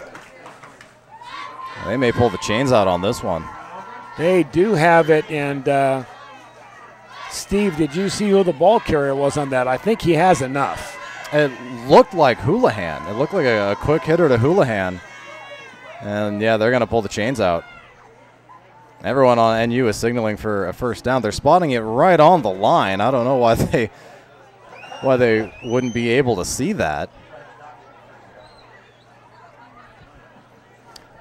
We'll talk about Bill Slade and Sons Trucking. He generously gives this Player of the Game award out. The beautiful trophy you see on your screen there. Steve Sitter tonight will be the one that will pick the best NU Player of the Game, and he will be awarded that trophy that he will brag on to his grandson. And this will be a tough one with NU sharing all of the running duties. And you know what? They're both jumping around like squirrels. They haven't called it yet. It must be so close down there that they can't make a call. Whichever way it goes, there's going to be a fight for it because we're talking about millimeters. I have never seen a 4th down. I have never seen this before. Both teams think they've got it. It's touching the post. Charles Milden for Lincoln is so confident that Lincoln stopped them. I mean, this boils down to how they bring the chains out. What a game. And everyone in the stadium knows how important that 1 millimeter is in a 21-14 game. What are they going to do? What are they going to do? They're keeping it from us. This is a mystery. They're moving the ball to the other hash mark. Wow. Wow. This is insane.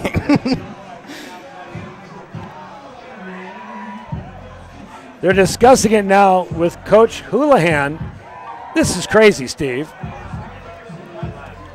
It has taken them almost a full minute. Full minute. We've already gone through a song on the playlist. Now Coach Bean's coming out, and he's saying, what the heck is going on here? Now both teams are going to be set backwards. Coach Bean is going to come out, and they're both going to look at it.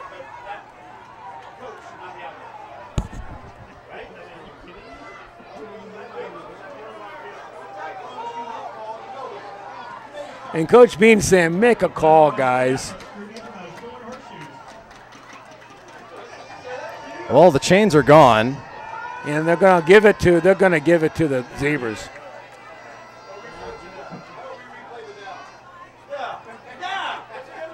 In the press box next to us. Yeah, they stopped them. They did. The press box next to us, they're yelling, just replay the down. Crazy. They're going to give this to the Zebras as a defensive stop. You got to love high school football. If you don't like this, you need to be watching something else because this is as good as it gets. And I am not sure how many coaches can get ejected before you forfeit the game, but I think every NU coach is going for it. So now they have to be extra careful where they place the ball now.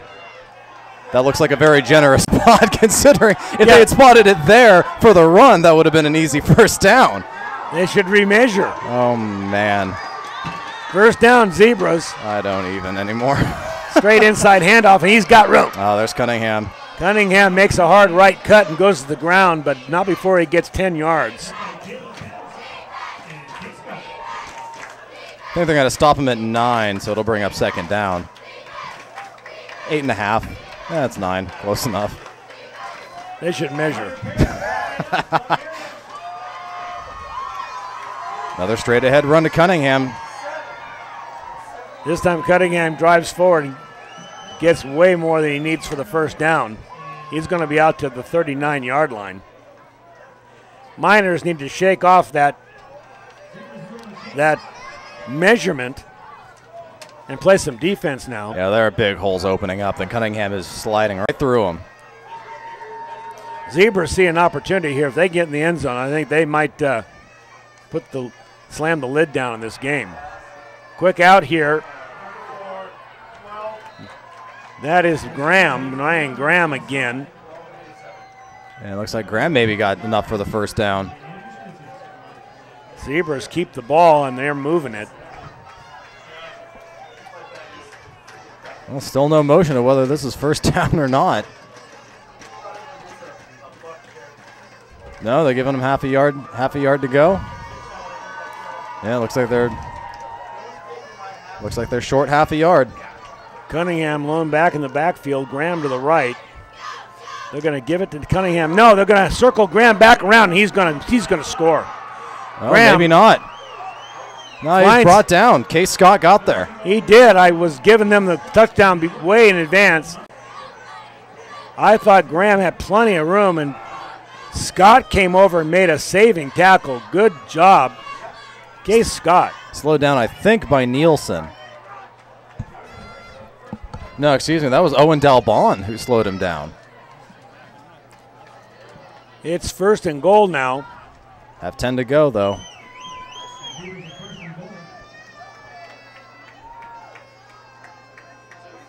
Inside handoff. This is Cunningham, and he'll score. Cunningham could not be stopped. So they talk about football being a game of inches, and it's more of a game of micro inches. The Zebras taking the ball after that measurement, disputed by both sides, and score in 5 plays. With this extra point, they'll have a 14-point advantage. Down, up, and good. So the Miners now behind the 8 ball some. 3rd quarter, we're not sure how much time is left, but certainly halfway through the 3rd quarter.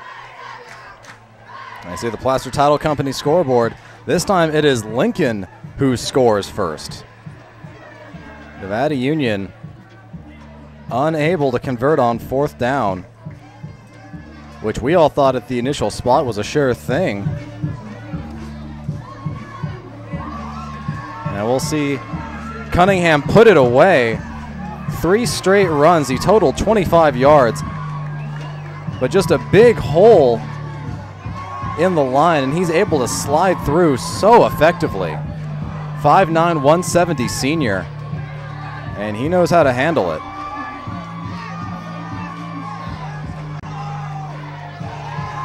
So once again, back to receive for the Miners, Nielsen and Owen Day. Day taking the kickoff last time. Let's see if they spin the ball and try to drop it in. We've seen them do that. No, this one's going to be way over everybody's head, almost out of the end zone. That is an impressive leg. Yeah, effortlessly he pumps it that far, Steve. He's got a very, very strong leg. And now the biggest lead of the game by either team at 14, 28-14, Lincoln over the NU Miners. Dennis Houlihan needs to be patient here. He can't be throwing that long ball into coverage. It really hasn't worked the whole game. He likes to throw it on 1st down here. He did get bailed out on the pass interference, but that's exactly what it was, a bailout. Here we go. It's going to be a pass to the flats. This is number 23, Owen Day, and Owen will be pushed out of bounds short of the 1st down. And it looks like he got about 7 before going out.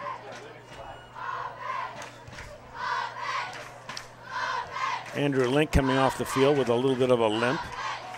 That would be bad. He's been their best producer on offense, certainly.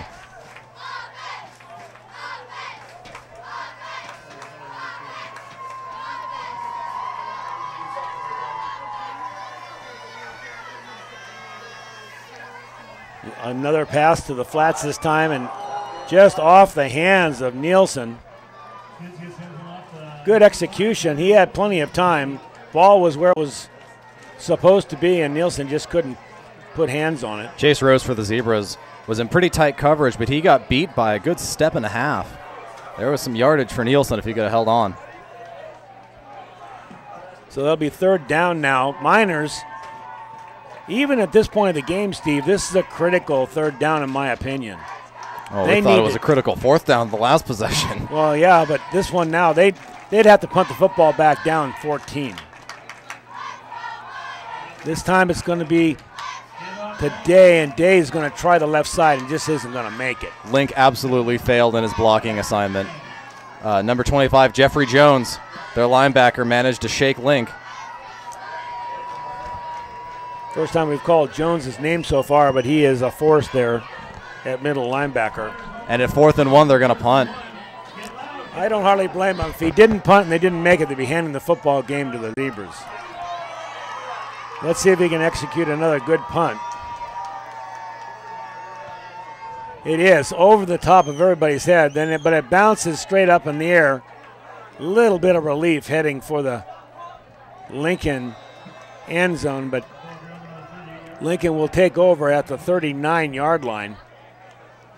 Miners desperate for a defensive stand. Still a 42-yard punt.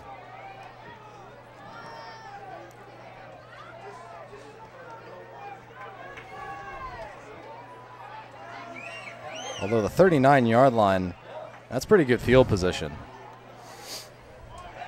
That's easily better than any of the field positions in the first half combined.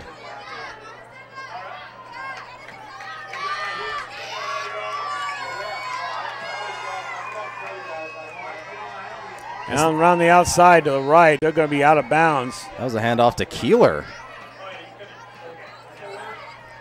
Little deception there from the Zebras. And he got pushed out of bounds pretty early in that run. They're only going to give him 2 yards. Miners need to keep their hands up now. Look for that quick pass to the right. Defensive backs still aren't up tight on the receivers, giving lots of room. Garcia, hands off straight up the middle. Not much there, only about a yard or 2. Good solid defense now. It'll be 3rd down. This is the exact scenario the Miners are looking for. They need to have a defensive stop here. You can bet this is going to go in the air. Lincoln 4 for 6 on 3rd down conversions in the first half. This is their first of the second half.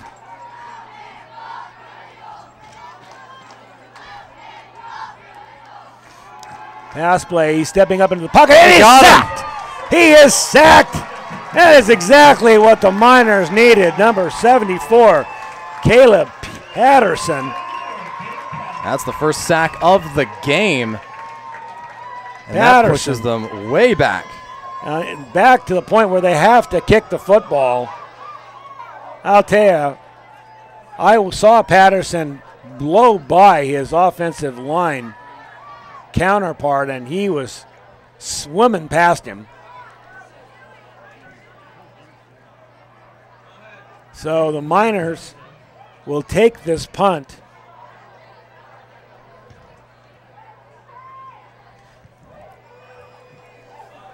Decent kick. He's not going to return it. He gets an NU bounce, too. So the Nevada Union Miners will take over, it looks like, on about their 37-yard line. And that was only a 26-yard punt from Lincoln. This is the best field position Nevada Union has had if you don't count the interception where they only got 2 plays off afterwards.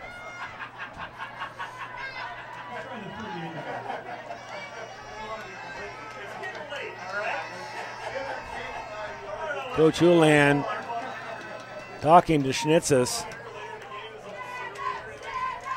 2 players will go wide left. That's Link and Schnitzes. Inside handoff. Outside handoff. And he's got room. Let's see if he can get away from the last defender. He's going to be dragged down by the jersey. That was Chase Rose who managed to finally bring him down, but not before A 30-yard gain.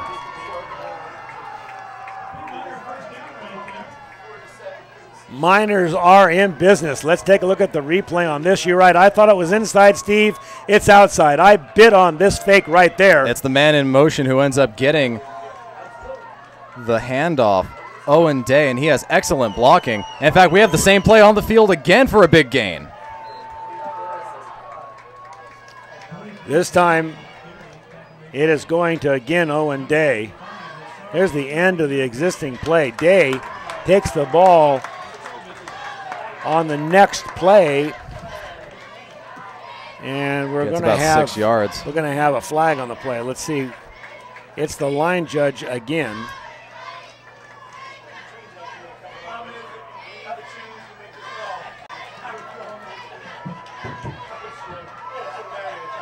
Personal foul against Lincoln. Boy, this is a game changer. And that's going to be a half the distance to the goal on the 26, so a 13-yard penalty for Lincoln. And that's an automatic first down. And there's a ray of hope here for the Miners. Still in the third quarter, mind you, but Miners really need to put one in the end zone here, being denied in their last 3 possessions. They're actually going to spot those. No, they'll spot it on the 13-yard line. That's consistent.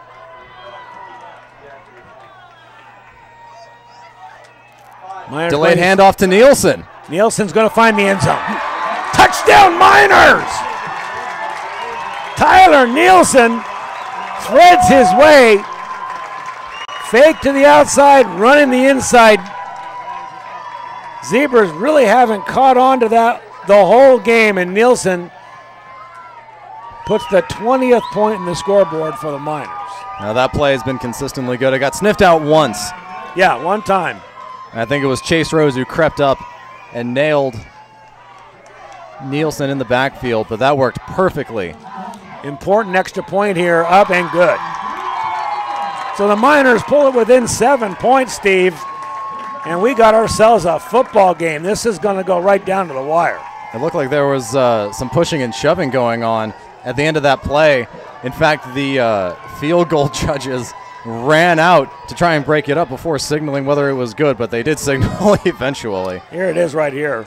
And you'll see the 2 fakes and the late handoff. Again, it's the man in motion. There's fake 1, fake 2, man in motion, cuts in front, and it completely throws off the line and the secondary. Number 74, that was Caleb Patterson defensively. I beg your pardon, that was Colton Vergara. Absolutely missed the tackle at the line of scrimmage. He's a sophomore. Tyler Nielsen able to go in there from 13 yards out. I see the Placer Title Company scoreboard. Nevada Union doesn't score first, but they do score, and they still trail 28-21. What a great football game.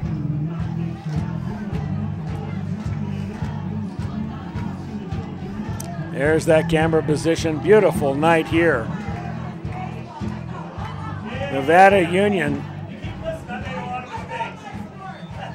There's a great view from the back of the end zone. Joan Lyons on the camera. Kind of a spinning kick. Taken on about the 12-yard line. Zebras will advance the ball past the 25. They will take over late in the third quarter. Last offensive series. There's our camera operator out there. Wave to us, Joan. There she is. She deserves the credit. It's lonesome out there. And it has turned into a beautiful night. So the Miners, Steve, were able to hold on their last defensive series. And this is the worst field position Lincoln has had in the second half.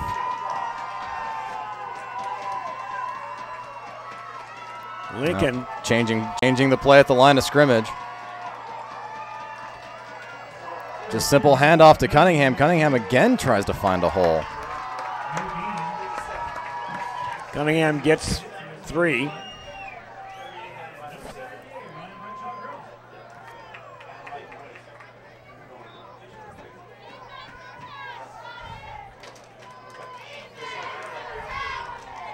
So far, Cunningham has been a force. That is always a safe call. If you don't like the coverage, just give it to Cunningham. He'll slip through for some.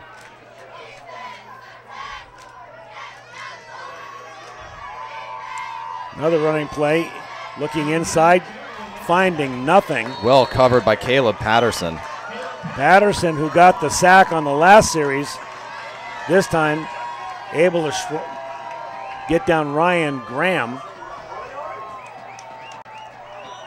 Wow, they're very generous. Looks like they were giving him 2 yards on that run. It looked like he was stopped pretty close to the line of scrimmage, and the coaches are letting the line judge have it.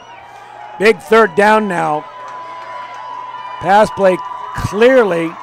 Empty and backfield. you looking for a blitz. Now they're going to put pressure on the inside. He's going to get enough. It looks like it's going to be Caleb Kettlehut again. Kettlehut owning the backfield of the Miners all night. Just a little turn and loop pass play over the middle. Kettlehut found a nice soft spot in the middle of the field. Yeah. Tucked nicely between the linebackers and the secondary, and he was not touched. Look for them to go back to that play again. Garcia wants to throw the ball, has his receiver on the outside once again. Ryan Graham. Well, I'll tell you, Graham, he's got some wheels once he catches the football. Still looking for the signal for the end of the third quarter. It's got to be soon. This would be the 6th possession of the quarter. This was where we ended the first quarter. Another pass outside to the flats. At that time, Cunningham misses. That was not a very good pass from Garcia. But still a catchable pass. He threw it with a little bit of heat on it. Yeah, that was definitely not what either Cunningham or Garcia wanted. I have a feeling Cunningham was being led on that pass, and he just didn't cut forward to get to it. Second down. Direct handoff to Graham. Graham, the bully is, puts his momentum forward and is going to get 5. It will be third down, though. Another critical third down for the Miners. Lincoln's 5 for 7. That's an impressive statistic, Steve. 5 for 7 on third down. This time they do have one man in the backfield. That would be Cunningham. And they're going to go with the pass. Rolling left. He's got a man wide open. He's going to throw it into coverage, and there's going to be an incomplete ball. Third down will turn into 4th down and 8. Here's a decision by Coach Bean now. Will he go for it on 4th and 8 at this point in the field, or will he try to pin the Miners back? This would be fantastic field position. I would be surprised indeed. He's going to call a timeout and talk it over. Yeah, this is interesting. He's got a reasonably good punter. I would be willing to try to put it inside. With that said, we'll take a break here. This is touchdownproductions.com. We'll take 30 seconds.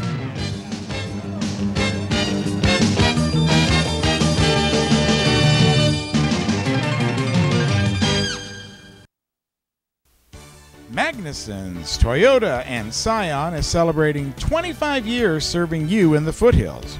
Right now, Magnuson's carries the first all-electric SUV, and they're still the home of the Toyota Tundra. Magnuson's Dodge Chrysler Jeep is right down the street and features the new Ram diesel truck, Jeep Wranglers, and Grand Jeep Cherokee. It's Magnuson's Auburn Toyota and Magnuson's Dodge, both in Auburn.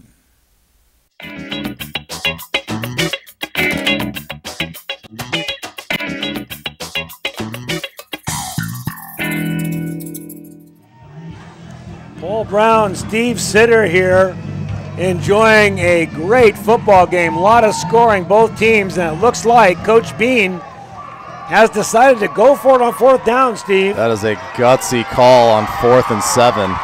He might try to draw them off sides and take another timeout. Let's Even see. that wouldn't be a first down, though. He's going to go for the ball. It's got it out in front of the receiver and misses him.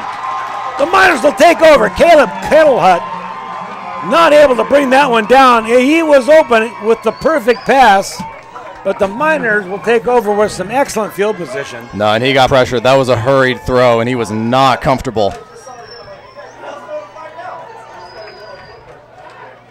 Golden opportunity now in the face of the Miners, scoring on their last possession.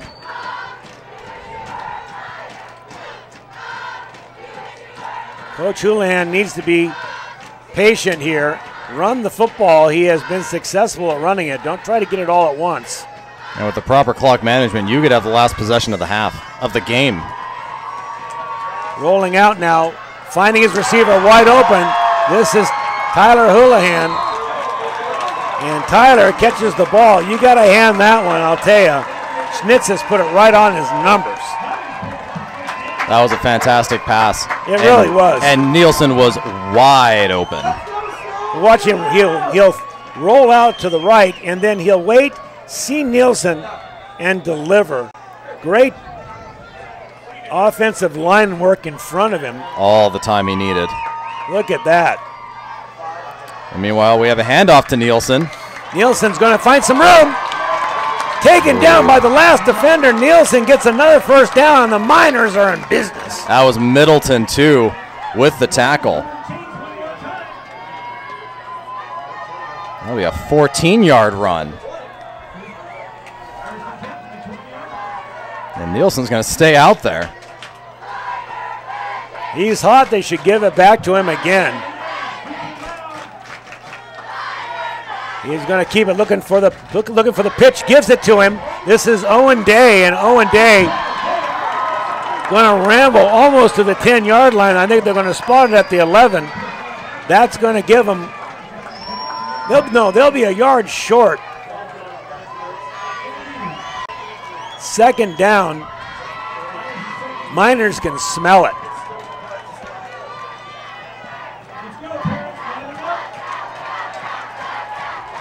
Nielsen inside. He's grabbed by his face mask. If they don't pull him down for that. There's no flag. I don't see it either. It may have been his jersey, but it sure looked like a face mask. He went down like he was grabbed by the face mask, but he still got enough for the first down. That was a gain of 4. So now they have 1st and goal on the 7-yard line. Nielsen's still out there. Miners see a golden opportunity here right in front of them. They got 4 plays to get in. They're going to go with Owen Day. Owen Day, the Bear, gets in! No, it's not. They're calling a touchdown on the sidelines, but they're going to say he's going to be on the millimeter line. Let's see where they spot it. God forbid they bring the chains out and try to measure it, Steve. I would be shocked indeed if they brought the chains out to the goal line. We've seen that fiasco. Yeah, and this will be the end of the quarter. Yeah, that wow, is. What a cliffhanger. And with that said, Steve Sitter, Paul Brown, we're having a good time tonight at the NU Miners. This is the end of the 3rd quarter. This is your TouchdownProductions.com NorCal Game of the Week.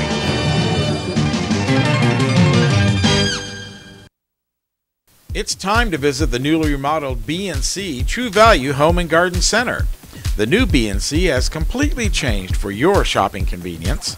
Their new expanded garden center has everything you need, including expert advice on trees, shrubs, and perennials. Check out their new website and the new spring hours. And thank you for voting B&C the best hardware and building supply in 2012. So start right, start here at B&C True Value Home and Garden Center. So we're marching down to the other end of the field. The Miners will have the ball inside the 1-yard line. It will be second down. I would hate to say it's a foregone conclusion that they're going to score this, but if and when they do, they'll pull within a point of a tie. And Nevada Union has really dominated the offense. 91 rushing yards and 44 passing yards. Here it is. They're going to go inside, and it's going to be a touchdown. It's going to be Nielsen. And there's the call. There's the call. Touchdown Miners. Nielsen earned that one. He certainly did. And I'll tell you, Nielsen so far, because of his play in the second half, is clearly the best Miner on the field. Well, there's a star by his name. Steve Zitter will make that call here before the end of the game. We're talking about Player of the Game Award. We'll talk about it again. Very critical extra point here. Fair snap, good placement, and there's another roughing the kicker. Flag clearly comes in, so Miners will get the benefit of a foul on their kickoff. And remember at halftime when I mentioned the penalties. Nevada Union with 4 for 35 yards. Well, Lincoln now has 4 for 58 yards. There's the Placer title scoreboard. If you were in a casino playing a slot right now, the 4 sevens across would be definitely a jackpot, and the Miners are in the jackpot position. Look at that, 28-28. Not to mention all the momentum. In that third quarter, they netted 135 total yards. Lincoln was held to just 84.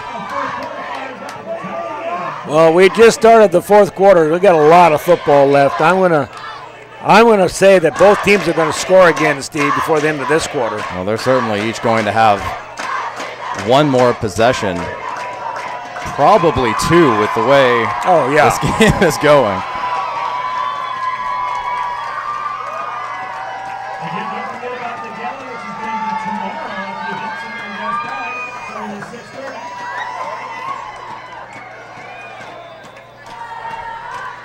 So we'll have another kick from the 45-yard line. And right through the crossbars. I think he was short by a couple yards, but on target anyway.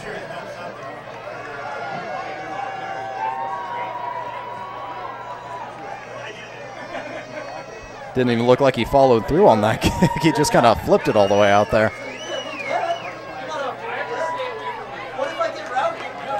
Zebras unable to move the football in their last two possessions, stalling after a couple of first downs.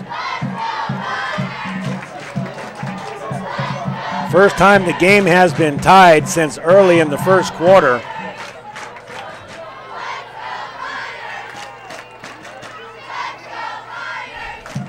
One-man backfield. Quick pass over the middle.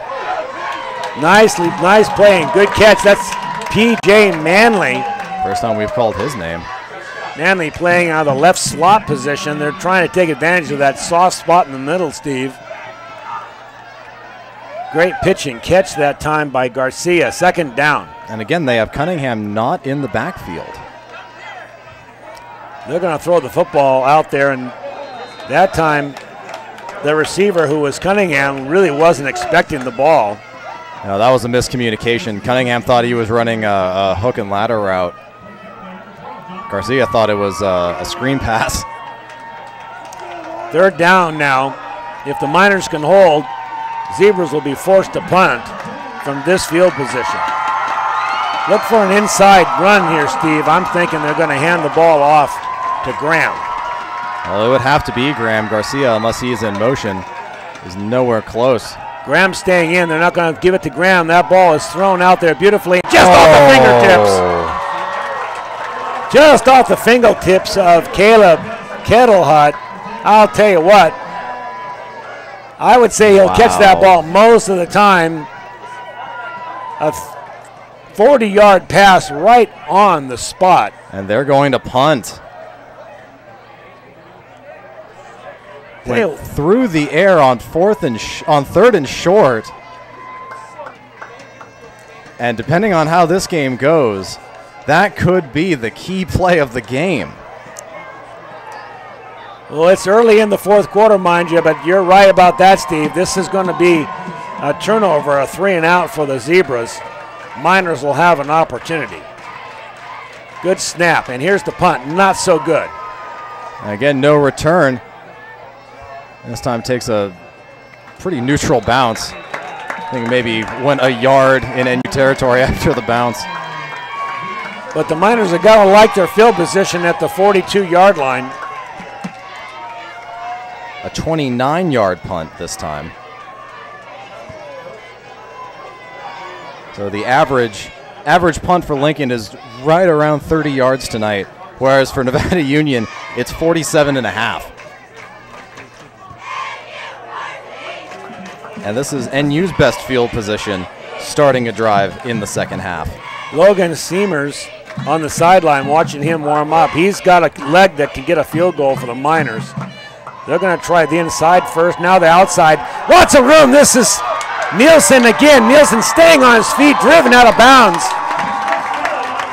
They're in Zebra territory. They got themselves a horse to ride, and his name is Tyler Nielsen. Let me tell you, I have been watching NU's play calling pretty good tonight. That was the first one that fooled me completely. I thought that was a straight handoff to Owen Day. Well, we all seem to bite on those fakes into the lines, Steve, and that's the reason why Nielsen's running wild when he gets the ball. This time the handoff is to Day. And Day's got some room. Day's looking inside. One man to beat. He's down at the 12-yard line. The Miners are in business. What a cut inside. That play was designed to go out to the sidelines, but he saw a hole and took it.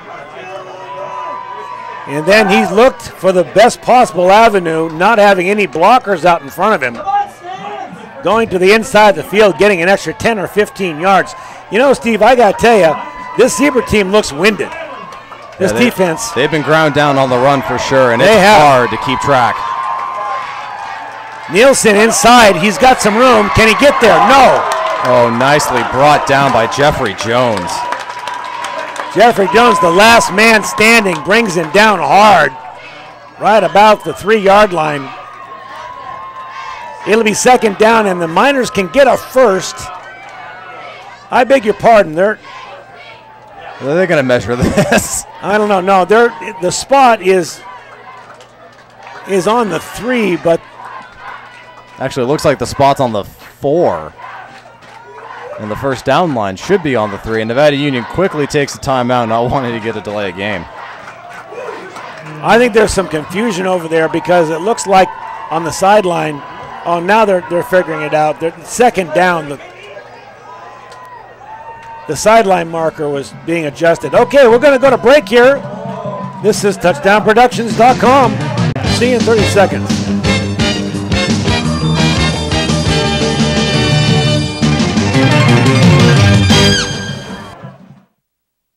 Anything Green Hydroponics is your source for hydro systems, grow lights, and soils. Anything Green offers a complete range of organic nutrients as well as fungicides, miticides, and predatory bugs. Anything Green Hydroponics has just received this year's soil. Get your totes, pallets, or individual bags. Stay tuned for future workshops. It's all at Anything Green Hydroponics. So the Miners on the Zebra 4-yard line. They can get a first down with about a foot. It'll be second down. And about half a yard for a first down, 3 for a touchdown. One man in the backfield. But of course they give it to Nielsen in motion. Nielsen's driving. Let's see where the spot is. Well, he's got the first down for sure. So it'll be first and goal.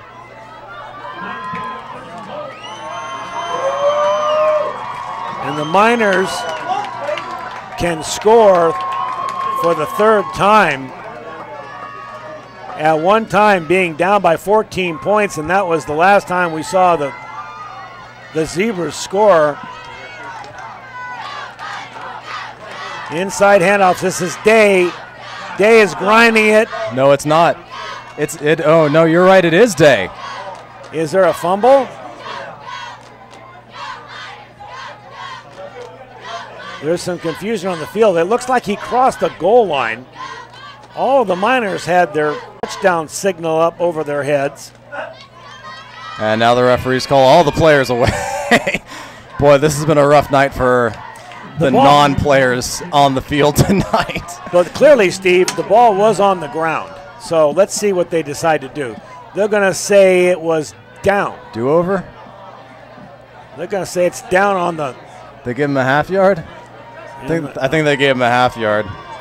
So it's second down and goal and on the micrometer line. That ball from here looks like it's actually touching the end zone line. And there you go. See, you can see that.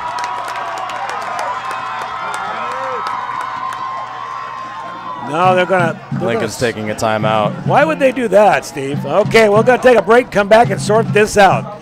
This is touchdownproductions.com.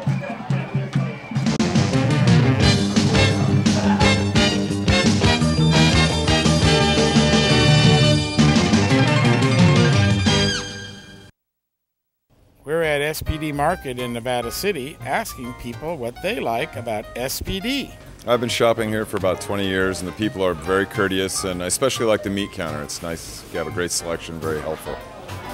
Because it's local, it's small, they have wonderful selections of things I need, and the personnel are very nice. And that's why people love SPD Markets in Nevada City and Grass Valley. We're back here at Hooper Stadium. Coach Bean for Lincoln was just yelling at 4 referees at once. And I am not entirely sure what about. There was some confusion at the line of scrimmage for the second down play where the ball was momentarily fumbled into the end zone, but we're still looking at second, and let's just go ahead and call this a picometer. We're inventing new measurements here at Nevada Union tonight. With all that said, it's second and less than a foot. They'll hand it off, and Tyler will easily get in the end zone. There's a flag on the play, though. No, they're saying he's short. They're saying he didn't even get in. And it's a hold against Nevada Union. So that'll push him back 10. So they'll replay second down. I'm not going to say anything until we see where they spot this ball. For a goal line play, Steve, this play took a lot of time to develop. It did, and really, Lincoln was ready for it. They're watching Tyler Nielsen like a hawk. I don't see any hold. The flag came in very late. It might potentially be on Owen Day because it looked like he slipped his coverage. Well, the Miners are back on their 10-yard line, and they've got 3 plays here. It'll be second and goal. Day with the halfback pass, and Day doesn't put enough steam on the ball and damn near throws an interception. Holy cow, what was that about? All by himself in the back of the end zone was number 17, Hayden Fay. He didn't set his feet. It's as simple as that. He didn't set his feet. He threw it on the run. And it was a foregone conclusion. He had this thing done. Fay standing there by himself. All he had to do was throw it over there. A little basketball pass would have got it done, and he didn't put anything on the ball. Darn, you got intercepted. He tried to be cute with it. Yep. He thought he absolutely had it. There's no way he couldn't possibly make this throw, and threw it off his wrong foot.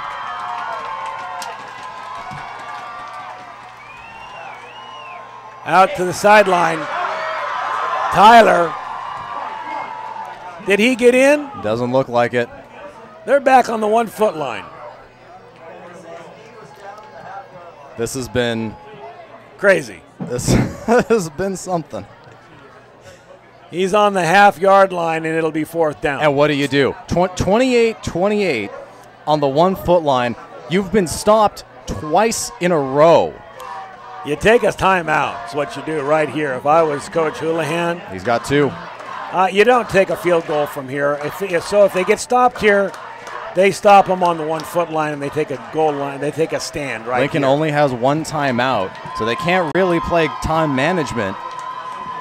I'd do a quarterback sneak. They haven't done it all night. They're going to go right up the middle. Hard hitter to Houlihan. Are they going to call it? Where? No, they're not going to call it immediately anyway. It looked like he had plenty of momentum.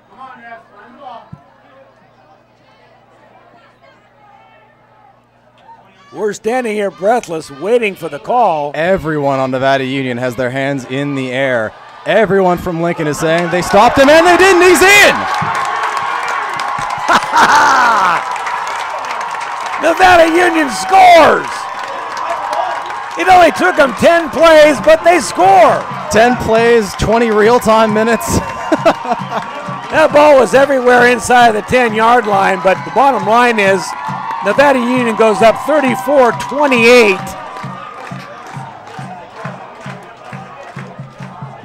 And this is the first lead Nevada Union has had since 7-0. And I got to make a point, Steve. This is the first lead they've had in a couple of 3 games. Since it was 7-0, but these 2 teams are fighting out like prize fighters. This is some good football. Snap down, up, and good. It's good, and again, Seamers got blasted and no flag this time.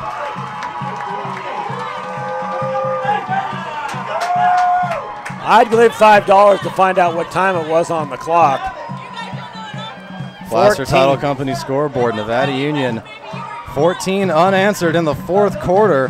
They have stopped Lincoln on 3 consecutive possessions, and they are looking to stop them for a 4th to lock this game up. Lincoln again with only 1 timeout.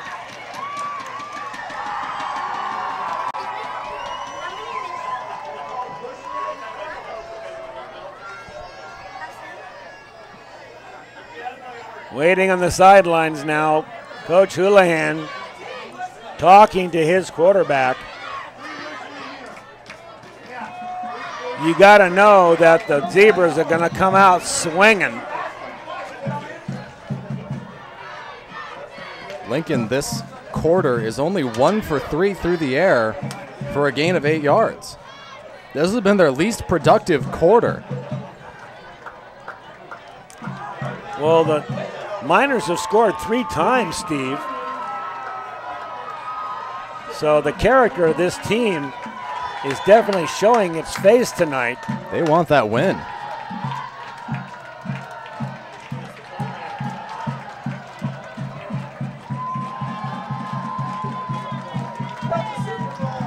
It's a pooch kick.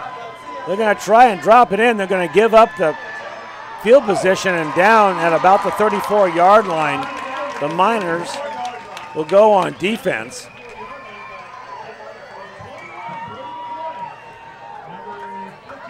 Coach Chris Bean's Lincoln Zebras will have what I suspect is about 10 minutes left in the 4th quarter. That is a complete guess on my part, but a lot of time was taken off the clock down there inside the 10-yard line. This is a pretty average field position for Lincoln, although their last 3 possessions have ended with a punt, turnover on downs, and a punt. Lincoln, the quick pass to the right's overthrown. Eliza Garcia just got the ball and sent a whistler out over the head. I think it was maybe tipped by a Nevada Union lineman. Possibly. Because that was nowhere near Kettlehut, and Kettlehut was only about 12 feet away from him. Either way, Garcia is just 1 for 4. In the second half. Well, in this quarter. 5 for 11 in the half. Same play to the other side of the field, looking for some room to run. And falling forward, that's Keeler. Gain of about 5, so this will be another 3rd down. And Lincoln 4 for 6 in the first half for third down conversions. Just 1 for 4 in the second half. Lincoln with one timeout left, Steve. One timeout left.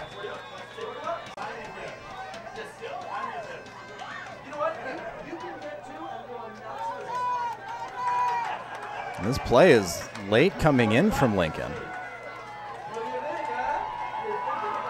Time is rolling. Cunningham in the back. Oh, late handoff to Graham. Graham's got room, and he's got the first down, still on his feet. Good decisive tackle that time by number 12. Unfortunately, we don't know who he is, but he has made some good plays tonight. Wouldn't it be funny if we gave number 12 the nameless player of the game? Nielsen and Day. No, it's going to happen. There are some names we could give it to. That's a fact. First down. Looking downfield, he's going to take off and he's going to slide. Picks up about a yard. Looks like they're going to be nice and give him 2. Pressure at that time, Steve. The pocket collapsing around him. He did have a receiver wide open. P.J. Manley had gotten past his defender and was all by himself, but no time to find him. Garcia, to his credit, he's been flushed out a few times, but has turned a broken play into positive yards. I mean, when you drop back 30 times a night, that's going to happen. You have to react. Graham, the lone back. And Lincoln's going to have to take their final timeout. Oh, that's going to be a killer. Okay, that's going to give us time to give 30 seconds to our sponsors. This is touchdownproductions.com. See you in 30 seconds.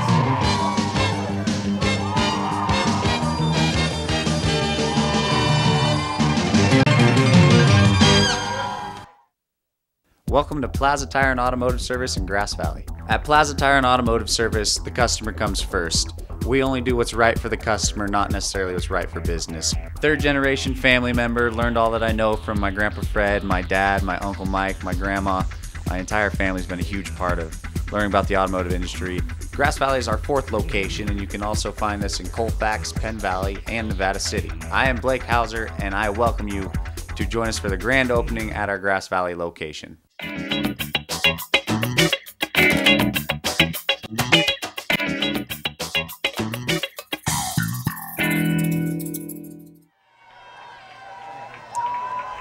Back at Hooper Stadium, 2nd and 8. Lincoln Zebras trailing the Nevada Union Miners 35-28. It has been a barn burner here at Hooper Stadium tonight. Changing the play at the line of scrimmage again is Garcia. Another fake screen, runner to Cunningham. Cunningham makes the catch. And down, thrown down hard out there. That was Justin Houlihan. But they're going to move the chains, and the Zebras are smelling the end zone. That's their biggest play of the night, of the half, 24-yard pass to the streaking Cunningham. Perfect pass by Garcia. Lincoln on the ball quickly. Chain's been moved. First down now. They're going to try the left side. Quickly inside, and he's got some room. Still on his feet. That's Kettle Hut.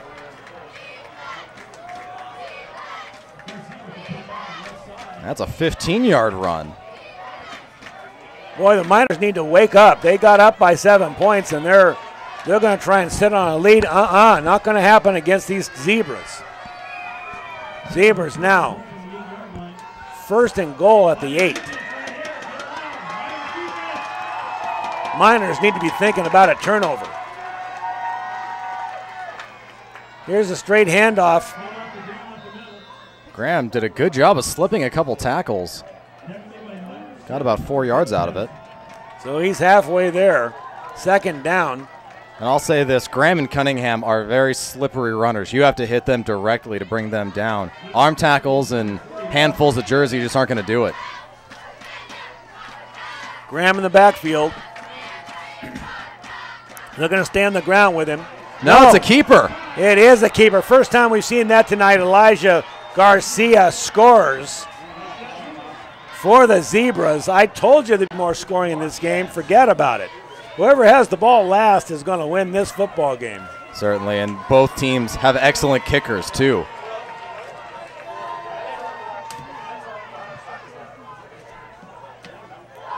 So the all-important extra point here. And this really would be the first high school game I've done where the game has come down to the kicker. But they've been perfect on both sides all night. 5 for 5. Yep. There was the one missed field goal by Seamers. You'd have to bring that up. Here's the replay, Steve. Yeah, Garcia does a great job selling the handoff to Graham, which he hasn't really had to do much of tonight. And you can see the entire line shifts. Definitely one bite. That was number, looks like 21, Brody McCoy. No, excuse me, 74. That was Caleb Patterson.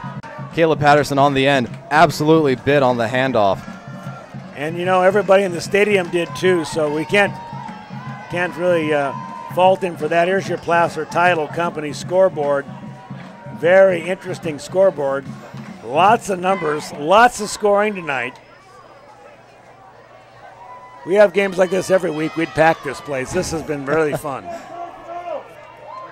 So, with an undisclosed amount of time on the clock, because flatly we just don't know how much time is left, I'm guessing it's under 6 minutes now.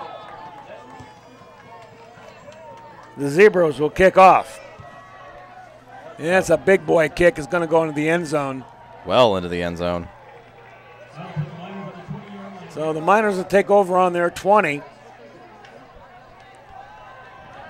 Nothing broke about their offense here in this second half, so I can't imagine Coach Houlihan's going to do anything different. We're going to see Tyler Nielsen going to the left and then to the right. Nevada Union has scored in their last 3 possessions. So they definitely are rolling on offense. It's been the defense that just got shut down handily by the Zebras. Good sustained drive here would be what the Miners want to do. Take some time off the clock and work their way down the football field. Schnitzis, hands off. That's Nielsen. He's got some room. Misses the hole slightly. Good camera work from the end zone there. That's only going to be 1 yard.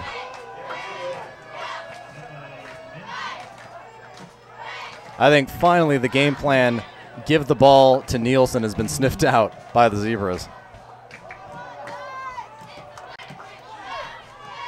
This is about the time where you fake to Nielsen and discreetly hand off to Day. I like the quarterback keeper. That seemed to work on the other side of the ball.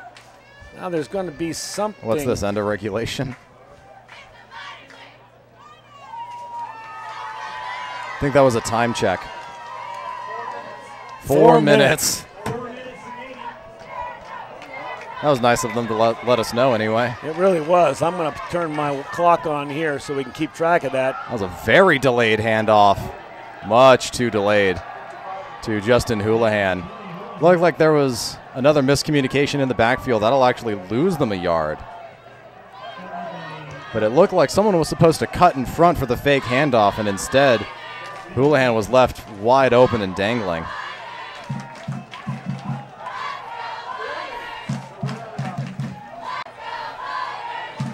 So 3rd and 10. They need a big gain. And it would definitely surprise me if they didn't go through the air. Rolling out, looking for a receiver. And he's going to be driven out of bounds. About the worst possible scenario for the Miners. Not only does he not get a first down, but he stops that clock and will have to punt the football. The least they were hoping for was to take about 30 seconds off the clock in the transition, but that's true. Sliding right when you get to the sideline would have been the prudent move.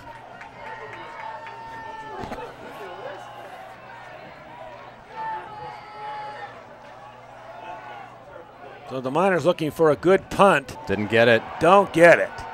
That ball not only was badly off the side of his foot, I think they're going to get a total of 9 yards.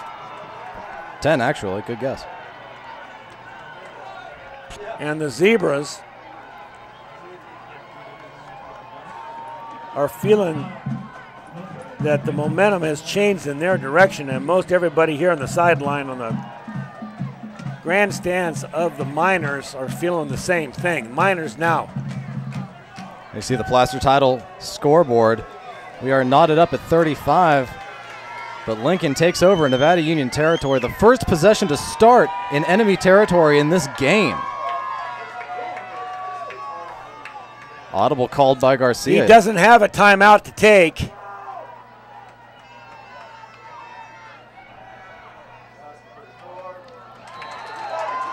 And that looked like a lateral, wisely falling on the ball is Ryan Graham. And that play was whistled down immediately. So they're going to say that was a forward pass.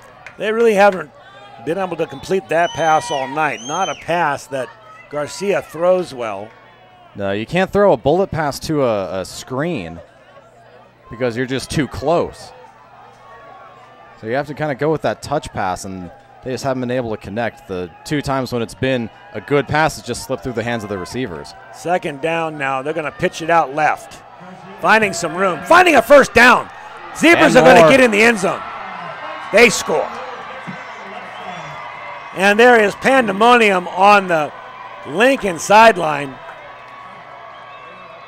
This football game has taken a turn of events. 41-35. With the neighborhood of about 3 minutes left in the game, the Miners will get time to try to tie it up again. You know, if I was Lincoln right now, I'd try for 2 points. Down, up, and good.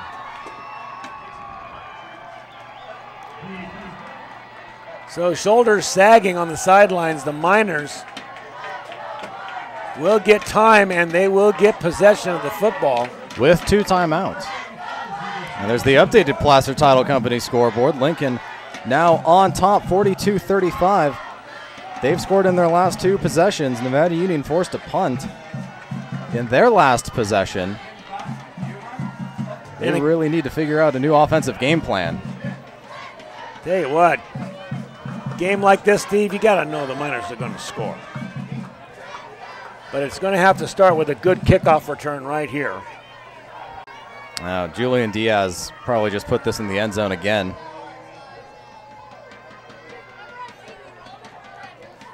I'm thinking they're going to spin this kick. Is he going to try and kick it out of here? No, there's not going to be any return, no. Nielsen really wanted to bring it out, though. Steve, take this replay, the touchdown. Really simple play, just a pitch pass to the left. And you can even see Hayden Fay shadowing to the right. Wide open, great block on Justin Houlihan, completely takes him out. And Owen Dalbon trying for that arm tackle, can't do it, outruns the nameless number 12. And then it's just off to the races, finally manages to get to the end zone. Yeah, he split those tacklers. They almost took each other out. First play from scrimmage. This is Owen Day. Owen looking for some room on the sideline. Nice play from scrimmage. He not only gets 5 yards, but gets out of bounds.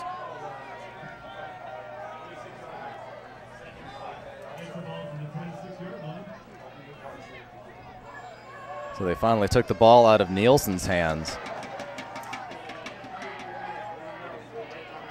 Maybe he just needs a breather. He's been given a lot of opportunities. I think they should stay to the outside and stay on the ground right now, Steve. Those plays seem to be working. Let's spread this defense. Here's the inside handoff that's been working all night. They're thinking about it, and they know it's coming. Nielsen smothered at the line of scrimmage. It'll be third down. Yeah, I think they'll give him 1 on that carry, but it brings up another third down. And Nevada Union just 1 for 8 on third down conversions. They have not converted a third down since the end of the first quarter. You got to know that Coach Houlihan's going to go for it on 4th down if they don't make this. Good deception. Wide open down the middle of the play. It's incomplete. Oh! Andrew Schnitzes, who has been completely quiet tonight. Andrew Schnitzes, that ball was right on the numbers, and he cannot complete the pass. It would have been good for close to 30 yards. And now the Miners are down to what could be their last play if they can't convert this 4th down. No question Coach Houlihan's going to go for it. Clock's got to be under 2 minutes now. I'd say that's a fairly good guess.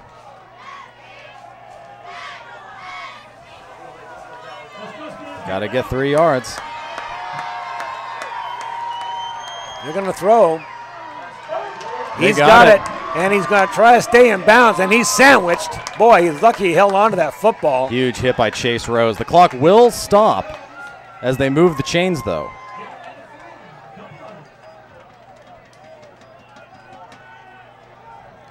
Big play for the Miners. 12-yard pass on a 4th and 3.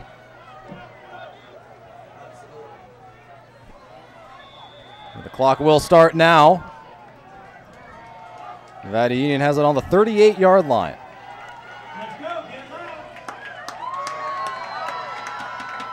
And we have motion somewhere. That's the last thing this team needs is a penalty to back them up. Encroachment. It's going to be against the Zebras. So this will be marched off 5 yards, and it's going to be a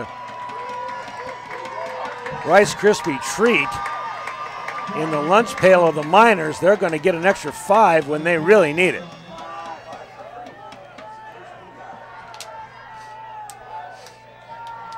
And that also stops the clock. So they can draw up a new 5-yard play. Here we go. Looking down the middle of the field. He's got him. This is Schnitzes in a great defensive play. Dominic Sanders got the hand in and batted it down. And now we have, it looks like a sideline warning from the side. Oh, no. Oh, no. One of the officials had words with the sideline coach. Let's hope they don't call him for an infraction. Unsportsmanlike would be terrible after the play. It would be a game changer. Let's see what it is. I'm hoping this is just a sideline warning. Yes, it is a sideline warning.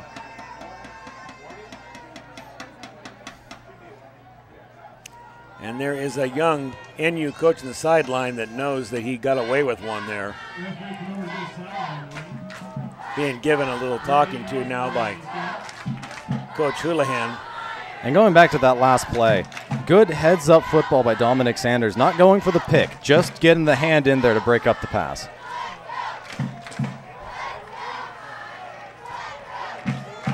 So with an unnamed amount of time here, Miners down by 7 points. Still with 2 timeouts.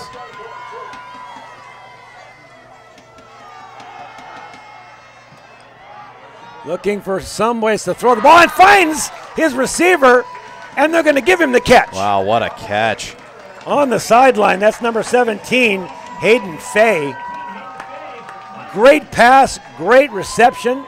And great field awareness by the sophomore to catch that falling out of bounds. That was exactly what that play was designed to do. Another hook and ladder route.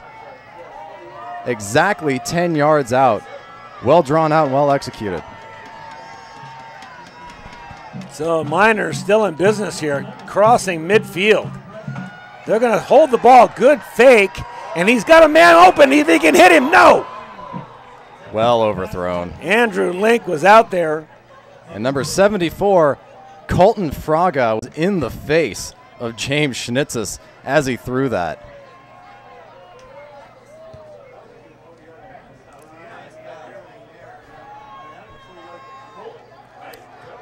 Second down now. And Nevada Union looks like they're going to call a – no, they're not going to call a timeout. Coach Houlihan ran out on the field, and it looks like he just wanted to get the play call in. They got to hustle it up, though. They don't have all that much time.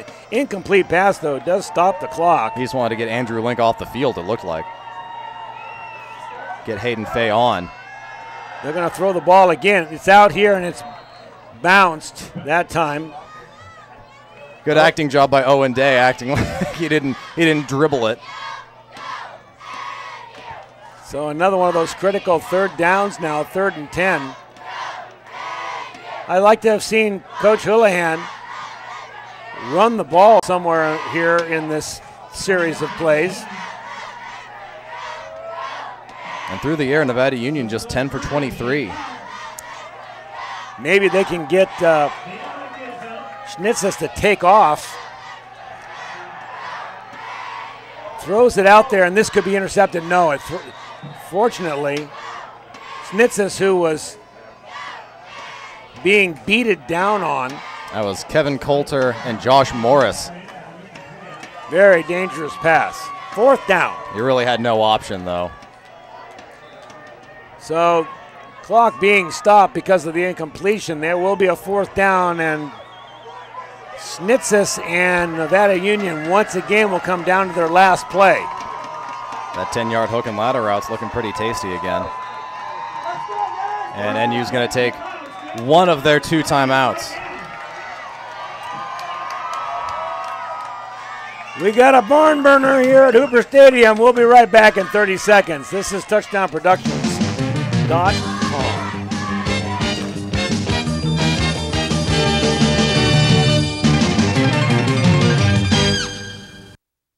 Hi, everybody. Gil Dominguez. And Teresa Dietrich. And we welcome Pioneer Motors to the NorCal Game of the Week.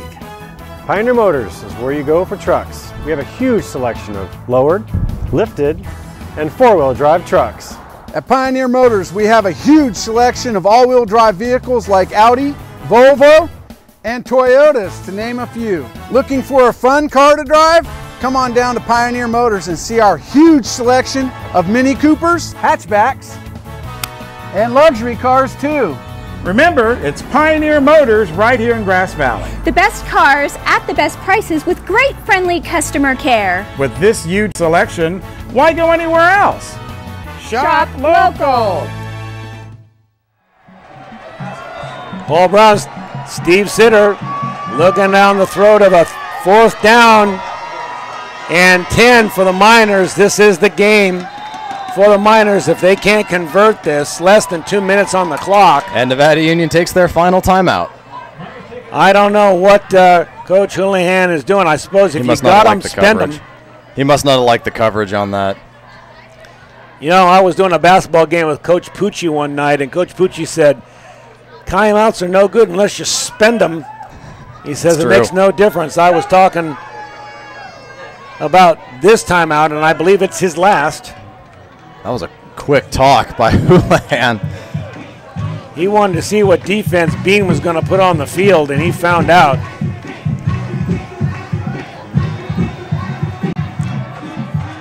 Great game tonight. Steve, who are you going to call for the player of the game? We're going to talk about that right now. Well, wait. We're going to wait for this 4th down. This is the game. Rolling to the left. He's got a wide-open receiver, and it goes through his fingers. Owen Day had the ball, didn't look it in. Right through his hands, a completed pass.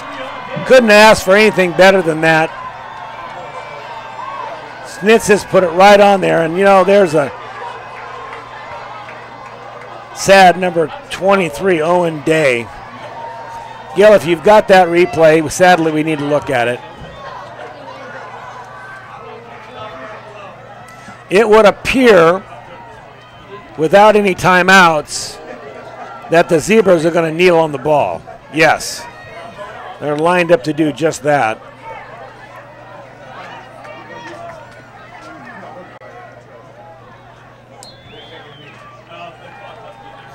Here is the replay on that, and watch. This ball hits him right in the hands. Perfect. Perfect throw. Yeah, you got to complete that one. And it's sad, too, because Owen Day has had a great game tonight. Hold your head up, young man. When you watch this tape on touchdownproductions.com, that may be one you missed, but you had a lot of them that you caught.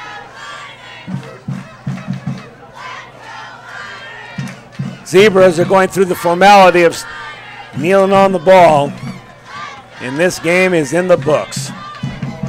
Miners go down for their third loss of the season. The final score will be Zebras 42, Miners 35, in one of the best football games that we have seen here at this stadium in a number of years.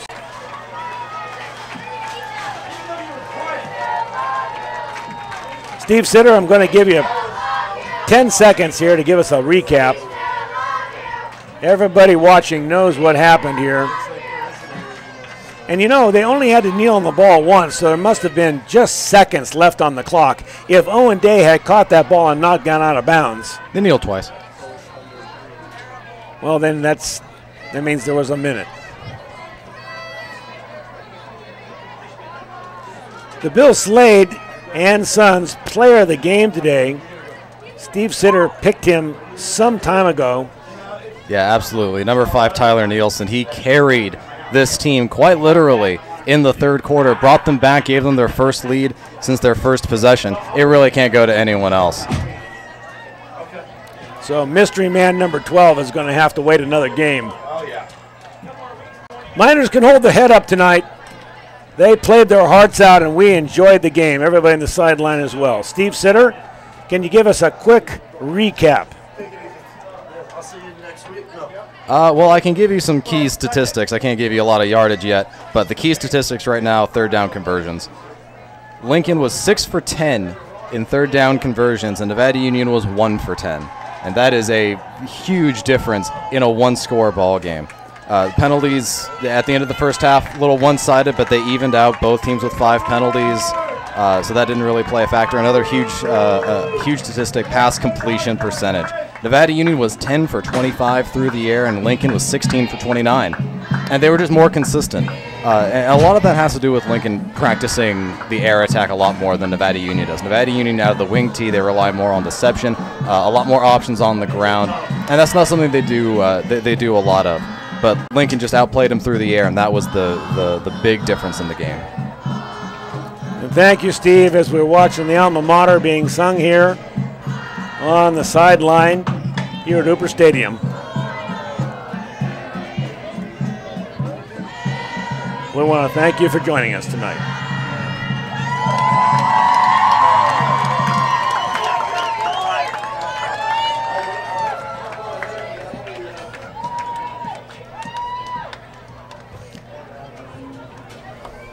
Yeah, they go back on, and they'll have